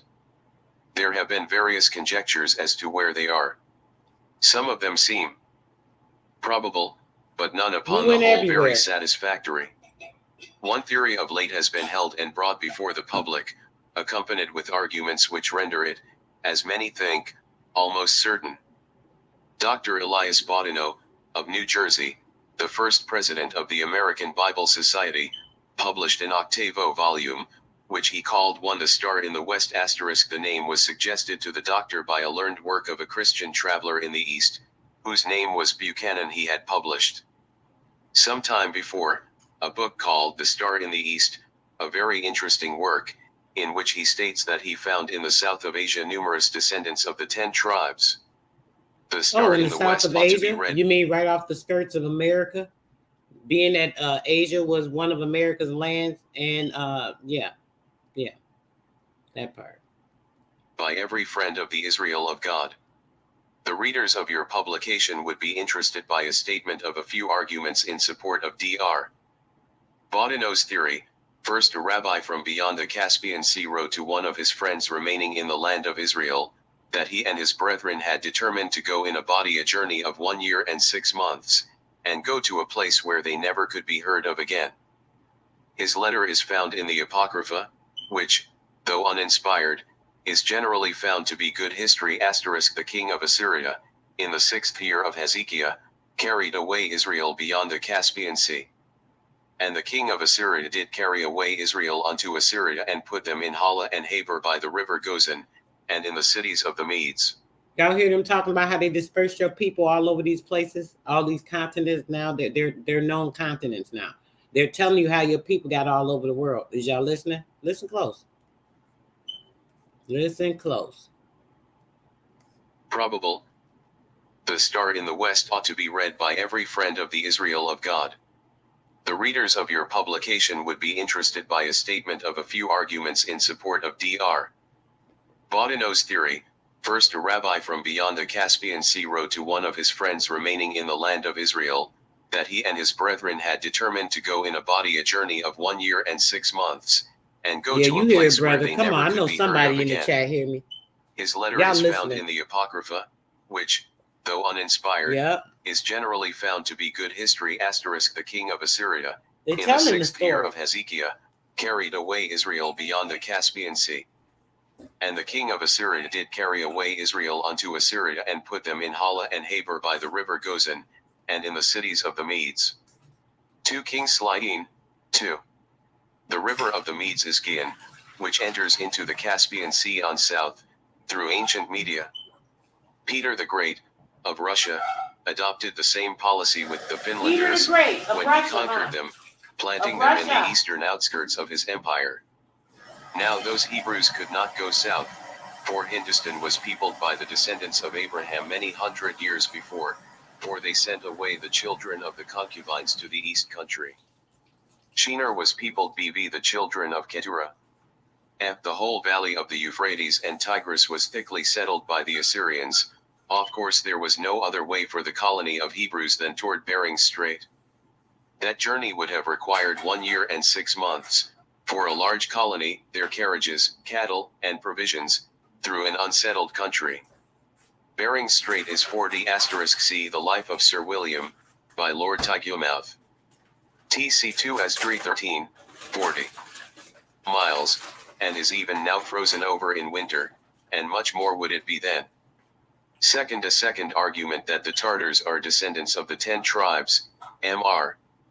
Daskov, the Russian ambassador, told the writer, 36 years ago, that he knew that the Tartars were Hebrews. He said, "My family came from Tartary to European Russia 150 years ago. Our chiefs were called Knees. When I came to America and saw Indians, I asked how Tartars came here, for / said he, the Tartars in all their leading features are Hebrews. 1. The names of the rivers, mountains, and towns in Tartary being disguised, Hebrews bear testimony to Mr. Daskov's testimony. 3. The names of the mountains, rivers, and tribes of our Indians are also disguised. Hebrew Mount Elias is 17.900 feet high at the north end of the Rocky Mountains and in north latitude 6 degrees. That mountain must have been named in remembrance of Elijah, upon Mount Carmel in the west of Palestine, a little south of where the Kishon falls into the Mediterranean. Charles Vaux, the French Jesuit who traveled from Canat-Carret-El to Louisiana, about 20 years ago, did not go so far north, neither did Carver. If they had both gone so far, they would not, probably, have called a mountain by his name, but nothing could be more natural than that these exil and Hebrews should have called it a name which they almost venerated, in the time of Christ. When we come farther south, the names of rivers are more clearly Hebrew. Great Garden is derived from a God and Gen Garden. Ohio is Jehovah pronounced without the points. Akokaooeoeageni is the same name. The old name was Y'all Ohio, listening? which Is means y'all Little listening? Ohio.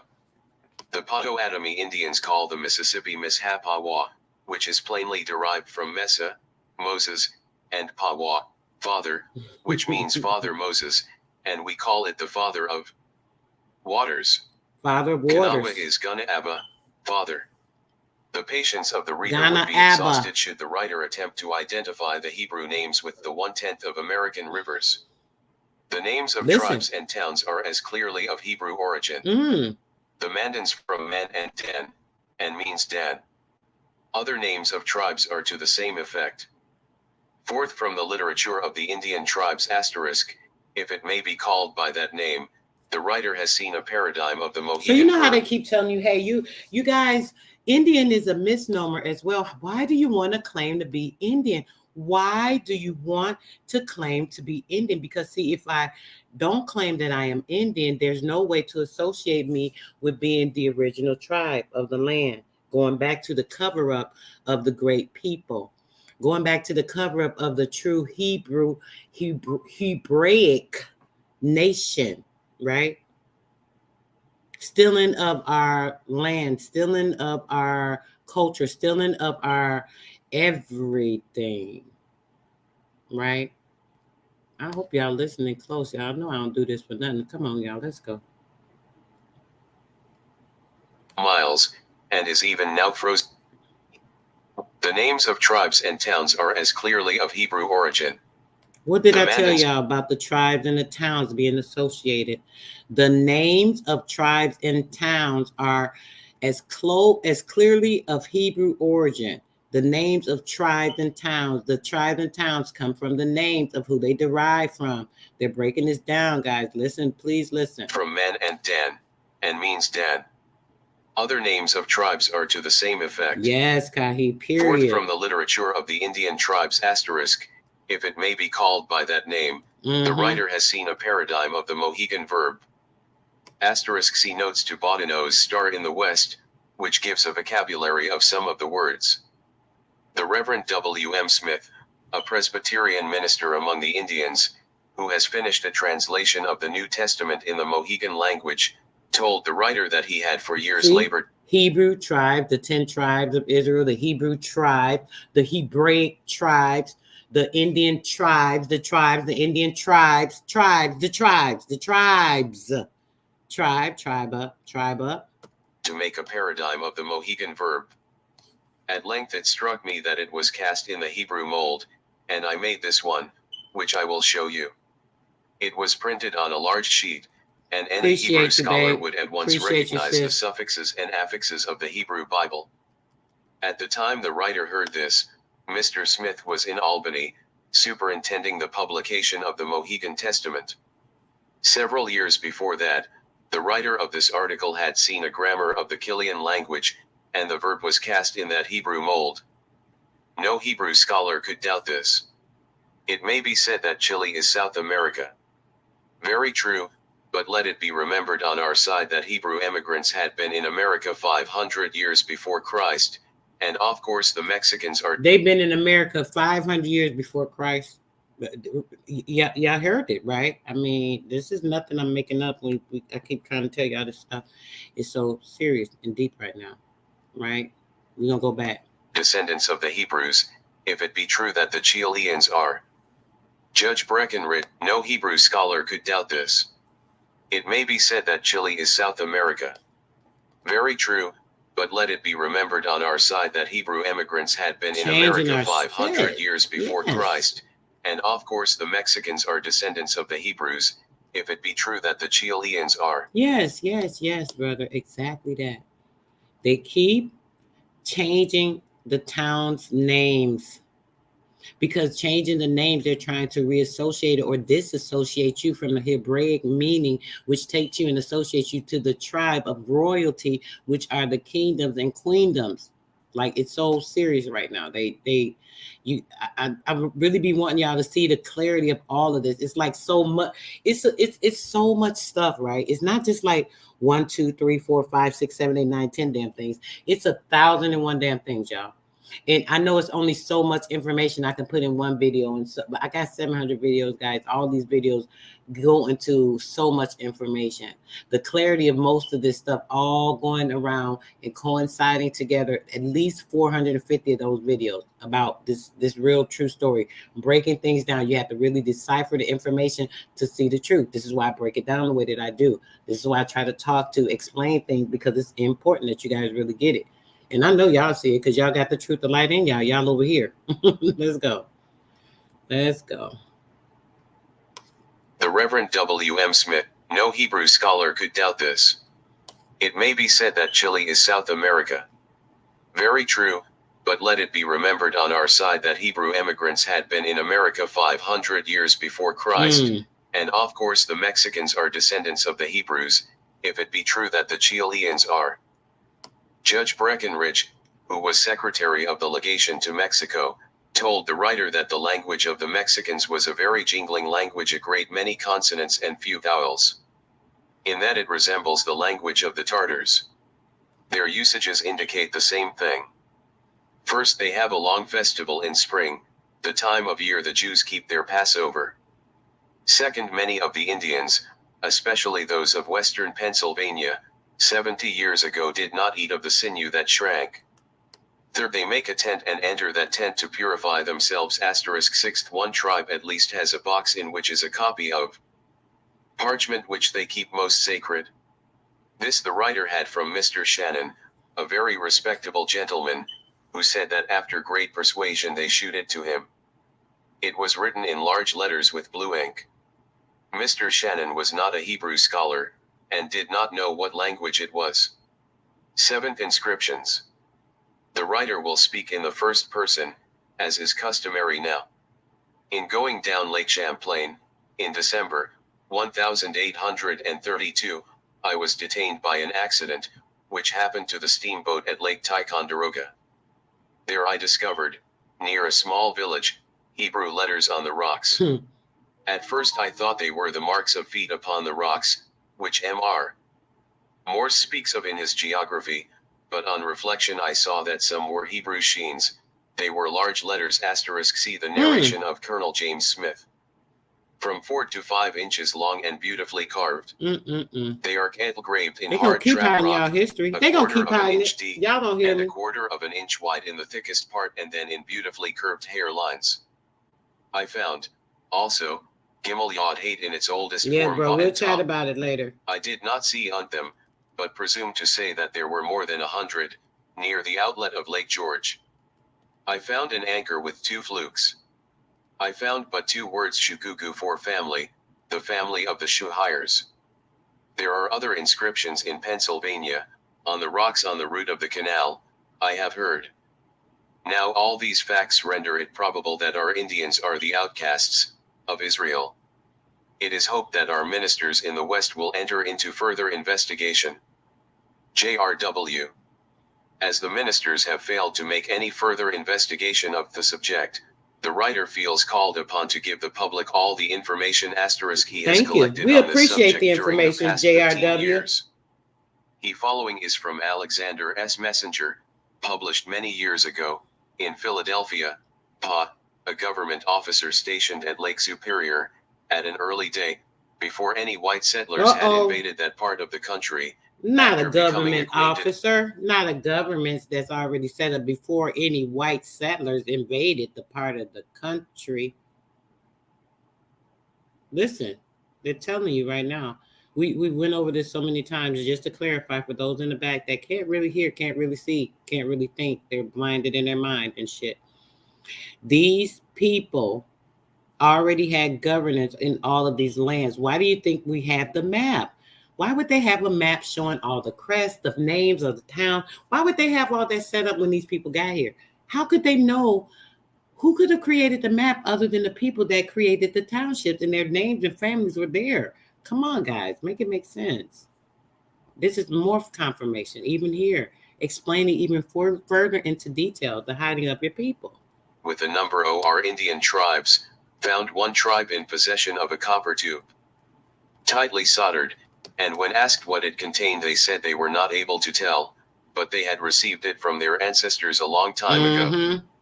The officer finally prevailed upon them to let him open the article, and when he did so, he found it filled with parchment, with inscriptions that he could not read, but by sending the parchment to Washington City, where it was examined by competent Hebrew scholars, it was declared to be part of the 5 books of Moses. Oh, no, not the 5 Here books we of have Moses. another Listen, link in guys. the chain. The officer finally prevailed upon them to let him open the article, and when he did so, he found it filled with parchment, with inscriptions that he could not read, but by sending the parchment to Washington City, where it was examined by competent Hebrew scholars, it was declared to be part of the 5 books of Moses.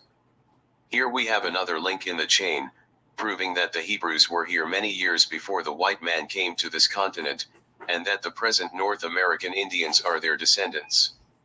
However despised the Hebrews were among the Greeks, Romans, and others of their neighbors, during the existence of their civil government, and by all the nations of the earth ever since, there can be no doubt now, that they have been and still are the most remarkable people that have existed.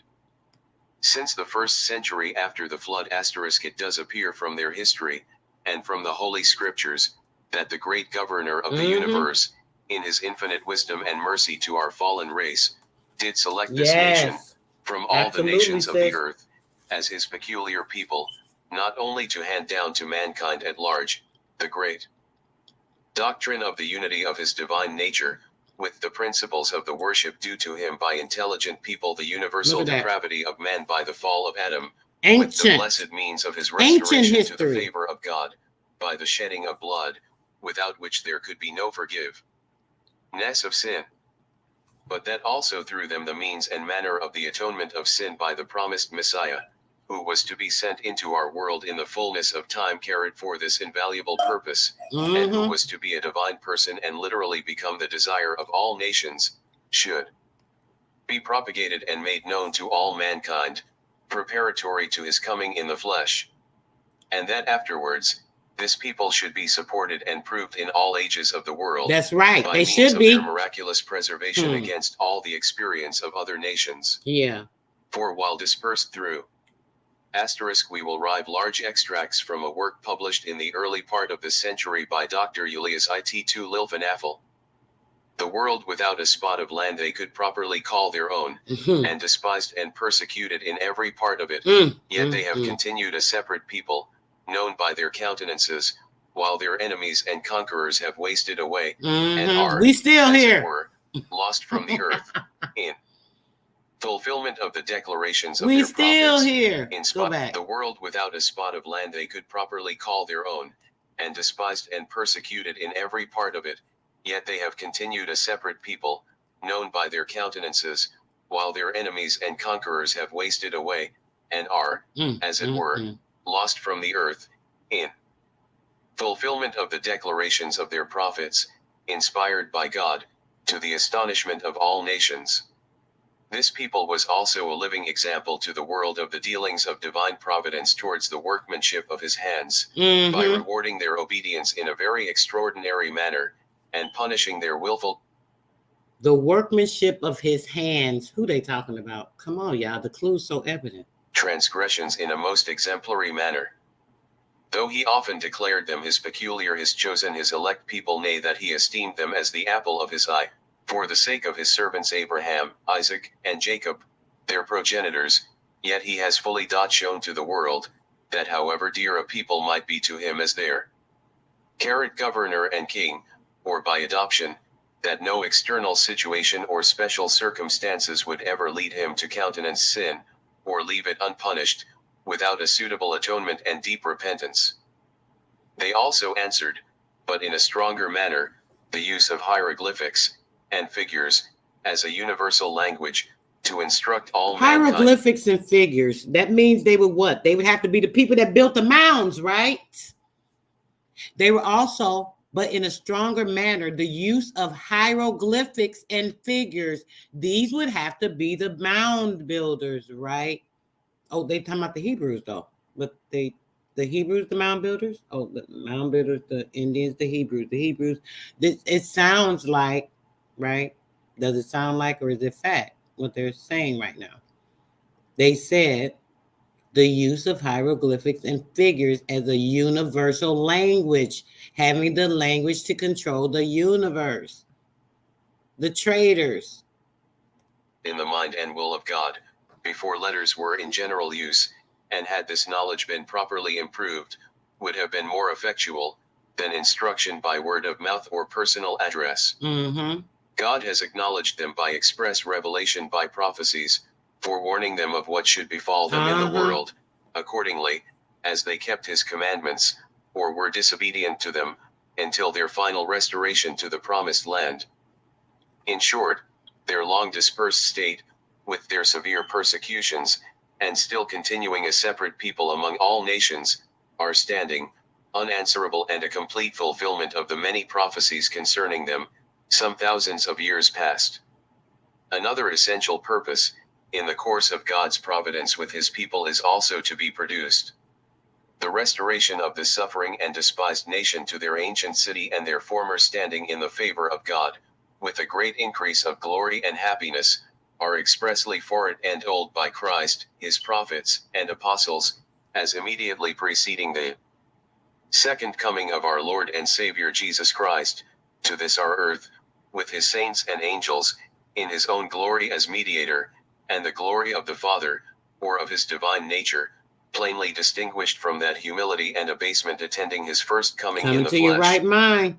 Of course, when this restoration shall come to pass, the restoration of the mind, icing a testimony of the truth and certainty of the whole plan and predictions of the sacred record, as powerfully to affect all the nations of the earth, and bring them to an acknowledgement of the true RD, even our Lord Jesus the Christ.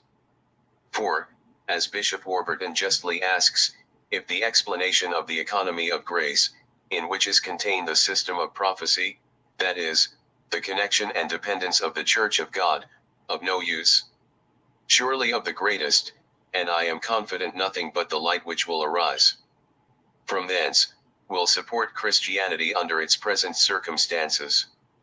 But the contending for single prophecies only, by one who thinks they are CJ8 to Christ in a secondary sense, only, and who appears to have no high opinion of secondary senses, look very suspicious.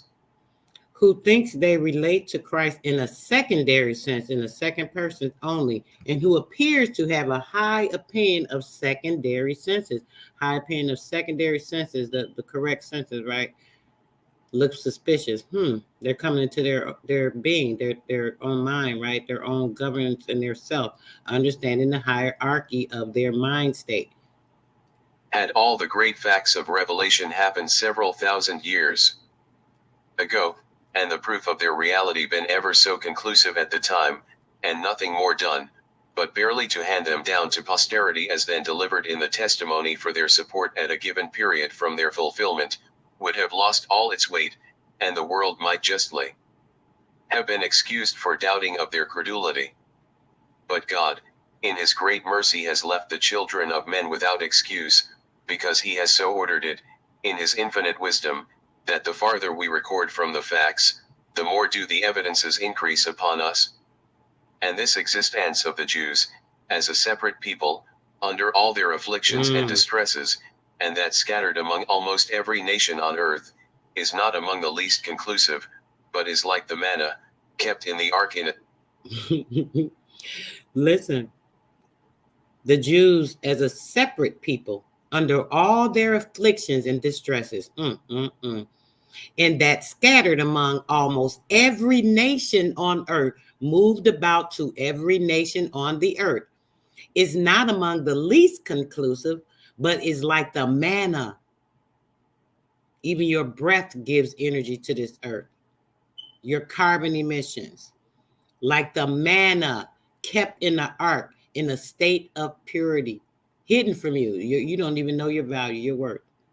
State of purity, which was undeniable evidence of the facts related in their history to the succeeding generations, while the temple lasted. So that now, no reasonable man of common abilities, who studies that history, and their present circumstances in the world, with impartiality, care, and close attention, attended by a real desire to know the truth, A real can desire long to doubt know the truth. divinity of the sacred volume. To investigate then the present state and circumstances of this extraordinary people, to examine into their general history, in as concise a manner as may answer our general plan, and to inquire after the 10 tribes, which formerly constituted the kingdom of Israel, that now appear to be lost from the earth, must be an undertaking, however difficult and unpromising, worthy the time and labor, which may be necessarily expended therein. The writer of these pages must acknowledge himself unequal to the task, but having been for years endeavoring, but in vain, to urge more able hands to turn their attention to this important subject, he has, at last, determined to attempt it, under all his difficulties and deficiencies, on the principle that he may possibly, by drawing the outlines, call the aid of some learned and more able pen into the service, being, in his opinion, of the utmost consequence to the present generation in particular, as that era mwhich the latter times, the last times of the scriptures, or the end of the Roman government, seem to be hastening with rapid strides. The subject receives great additional importance from its prophetic connection, as before mentioned, with the second advent of the glorified Messiah, as Son of God, to this our world, in fulfillment of his own gracious promises in his holy word, the signs of approach of which he has expressly commanded us to watch, lest when he comes, as he will, in as unexpected a manner as a thief at night, we may be found sleeping on our post with the foolish virgins, without oil in our lamps. This subject has occupied the attention of the writer, at times, for more than 40 years. He was led to the consideration of it, in the first instance, by a conversation with a very worthy and reverend clergyman of his acquaintance, who, having an independent fortune, undertook a journey, in company with a brother clergyman, who was desirous of attending him, into the wilderness between the Allegheny and Mississippi rivers, sometime in or about the years 1765 or 6, before the white people had settled beyond the Laurel Mountains. His desire was to meet with native Indians, who had never seen a white man, that he might satisfy his curiosity by knowing from the best source, what traditions the Indians yet preserved relative to their own history and origin. These gentlemen accomplished with great danger, risk and fatigue. On their return, one of them related to the writer the information they had obtained, what the saw and what they heard. This raised in the writer's mind such an idea of some former connection between these aborigines of our land, and the Jewish nation, as greatly to increase a desire for further information on so interesting and curious a subject. Soon after, reading, quite accidentally, the 13th chapter of the 2nd apocryphal book of Esdras, supposed to have been written about the year 100 of the Christian era, his ardor to know more of, and seek further into the circumstances of these lost tribes, was in no wise diminished. He has not ceased since, to improve every opportunity afforded him, by personal interview with Indians, reading the best histories relating to them, and carefully examining our public agents residing among them, as to the agents facts reported in the several histories, without letting them know his object, so as not only to gratify his curiosity, by obtaining all the knowledge relating to them in his power, but also to guard against misrepresentation as to any account he might hereafter be tempted to give of them.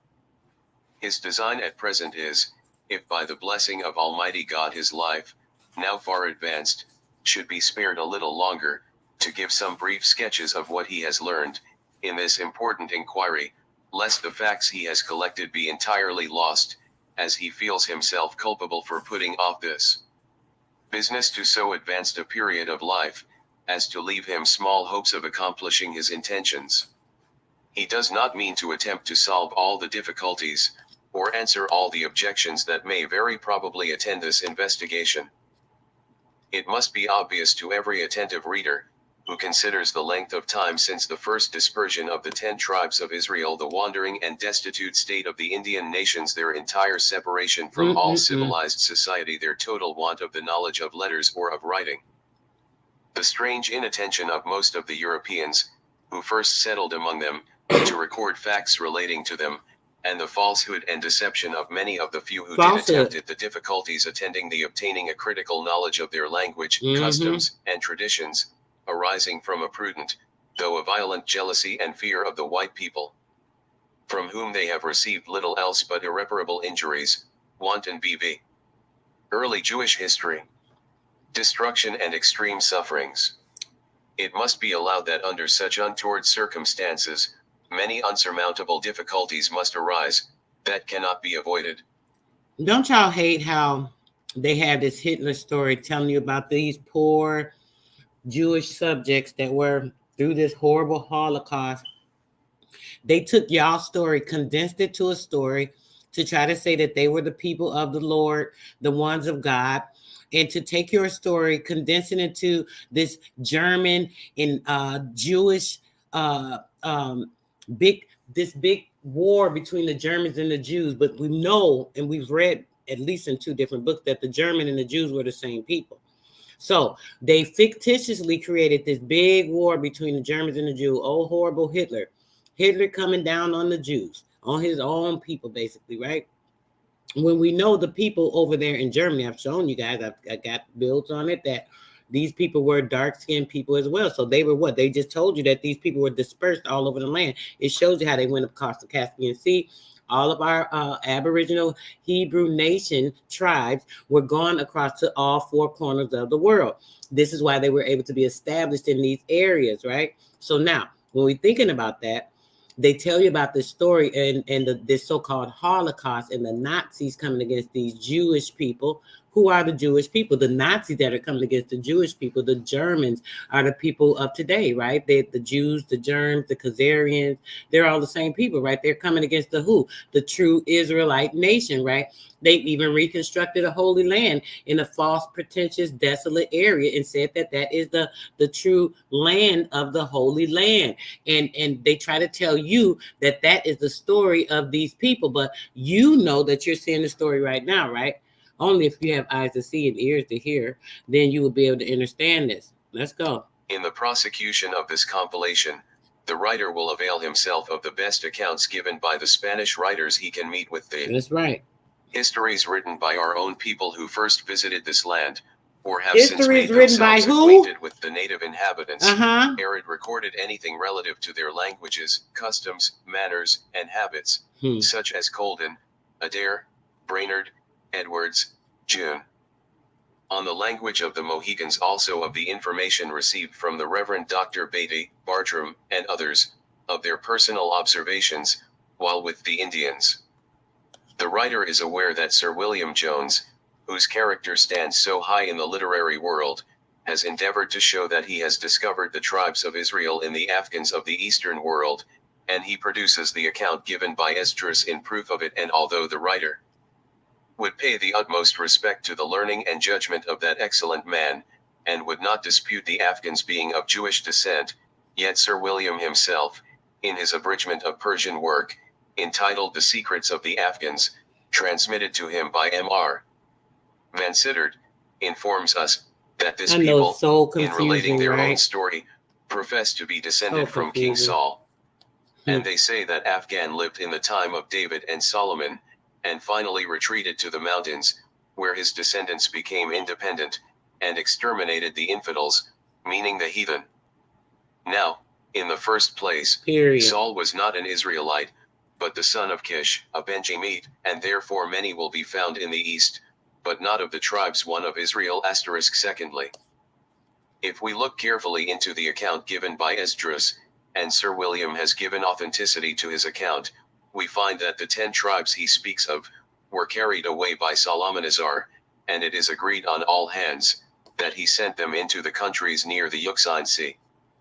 And Esdras says they determined to go to a place where they might keep their laws and remain undisturbed by the heathen, but if they had gone eastward, they would have been in the midst of them. Thirdly, They traveled a great way *vid. I Samuel 9, 1-2. To an uninhabited country, in which mankind never yet dwelt, and past a great water, but the eastern country, even in that early D.E., was well inhabited. These facts do not agree with the accounts carried even by the Afghans, who, from their own statement, belonged to another tribe and lived in Persia, from whence they can return to Jerusalem without passing by sea or from the coasts of the earth. I don't know how much clearer I can get to that without stopping and going and explaining stuff. Y'all keep going over this stuff. Y'all don't get it. I don't know what to tell you. But yeah, peace, love, and bliss, guys. I'm definitely out of here. I wanted to make sure I devoted enough time to you guys for you guys to really see this. This is so pertinent information that we have to unnatural. Always have me on it. This literally tells you when you listen to this book, right? That's why I want to end with this one. This literally goes through and shows you your whole story in everything that we know as far as them changing, what was going on with us, so on and so forth. This shows the whole story of what they did to y'all. And this gets so much deeper. Look, it goes into the mound builders. Look, the mound builders works near Newark, Ohio. I might do a part 2 of this, guys. Y'all, it's so many books that it's like I could go so far into the books. It's just crazy. I've been wanting you guys to see all this information, but I don't have enough time in the day, guys, to continuously do this. To read and go through these books and explain stuff. This is why I try and do as much as I can. I try to do what I can over on TikTok so other people can get information that aren't privy to some of this stuff. Like there's so much we can get into in this book. I mean, we only was in the first 50 pages. It's almost 250 pages in here. It goes over so much extreme information. This is actually going to be in the next book drop. I'm going to do a drop on everything Aboriginal and ancestry. I had a genealogy one, so on and so forth. That'll be probably maybe after the next class. This is the language. This goes into the language. Where is it? I'll just show y'all. I love the pictures in this book too. Oh my gosh, they're just outstanding. This goes into the North American Indian language of the North American Indian. Maybe I'll get into that the next time I go over some of this information. I appreciate you guys for coming through. Peace, love, and bliss to everyone. I hope you were educated, edified. You learned something new. I hope when you guys come in here anytime that you're learning something different, new, or extending the information that I have been sharing with you guys, being able to break down portals in the mind, busting down those mazes so that you're not getting stuck in a wall of nonsense and you're open to the light. If you guys are enjoying this information and like for me to stay on these types of topics, we've been on the last couple of weeks. Make sure you come into the comment section and give some insight. Let me go ahead and share this real quick. Hold on real quick.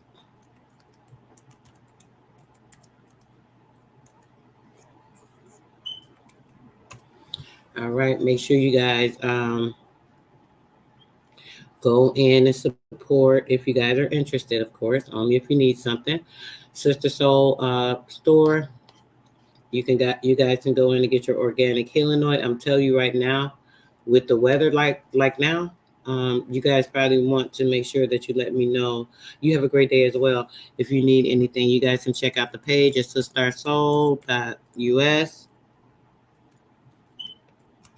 You also can go to SistarSoul.net. If you are interested in any of the classes or courses, if you have any questions or of inquiry, you can reach out to me. Sistar Soul Main Radio at Gmail. And definitely, if you choose to, and it's in your heart and spirit, you can Cash App me. AndreaSistarSoul on Cash App. All right. Anyway, you guys want to, reach out, you definitely can. But yes, definitely go to the page. Let's get to it. Go down a little bit so you guys some of the apparel. You can get you a t-shirt. The mind and busting out the portal. I'm gonna have some King's shirts ready soon, guys. I haven't had time to get into it, but definitely coming. Y'all know here come my favorite right here. That's my favorite. Come on now, y'all know y'all need to be rocking this Sistar Soul sweatshirt. This thing is fire. Like, come on, y'all. Tell me it ain't fire. Come on, y'all. When y'all gonna get one? Who gonna be rocking it? Yeah, so definitely go to sistarsoul.net if you're interested in any courses. I do have a class that is going to be starting the end of the month, the 27th, going right into the new year after if you celebrate the holiday with just getting with your family like I do. We use it to just, get together, eat good, relax, play games, have fun. The younger ones, they like having their little drinks and chilling. Sometimes around the holidays, I might have a little mimosa or something. So give me a little champagne and get my thing going. So yeah, that's what we sometimes do in the holidays. So you guys can definitely reach out to me at Sister Soul Main Radio at Gmail. If you guys have anything that you are, if you're looking to get into anything that you want to discuss with me, briefly discuss some courses, so on and so forth, you can do that as well.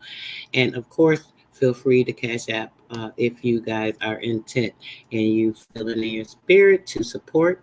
All donations are appreciated to Sister Soul. Appreciate you. Please, peace, Black Wild Indian. Yes, brother, you definitely want to rewind this one. This was a good one, loaded with information that ran full circle to kind of give you some clues as to these people stealing our names. They acting like they coming over on these boats and these ships, but the ship is actually the townships they created with these fake names and going into these marriage certificates and licenses and all this fraudulent shit they've been doing. It's just the same thing, bro. Just more proof on their nonsense. Yeah, so make sure you guys go check out the page. That's my favorite. Y'all know I love that one. I love these one too. These two, these are pretty. These are, nice, simple, not too, out there. And this one as well. This is a nice one. Sister Soul. Rock out for your girl. I'm gonna have some other things available soon, guys. This was just the start of that. And definitely to the website. Let me actually pull it up. I don't think I've ever pulled it up on here. Let me see. So I get out of here. And the website. Okay, so you guys can go on here. You can find me on Facebook, my Patreon, if you'd like to join the Patreon, guys. There's information, things put up in there for the top tier level. My Twitter, my Instagram, obviously YouTube. I don't have my TikTok on here, but I'll get that on there. So you can go here if you want to reach out to me, contact me about anything. You guys can contact me there. This leads you to information on certain builds that I've done, so people can reach my YouTube page if they can run across. This is, just talking about everything that's going on, the things that are available. This goes into the information. If you guys are interested, you guys still have time to get your account opened up to get the 500 Z-Bucks. The 31st, they did change the launch date. Once again, because they are going into 2 different banks and they have a few more sponsors. So they did change the launch date. They did have a launch in Las Vegas, but they are changing everything over. So if you're interested in Soulstar Bank, make sure you go on there. Get your card set up before it's too late. Thanks for stopping by. Appreciate you guys so much. Peace, love, and bliss to everyone that came through today. I hope you guys enjoyed everything today. All right. Peace, love, and bliss, guys. I am definitely out. Have a good one.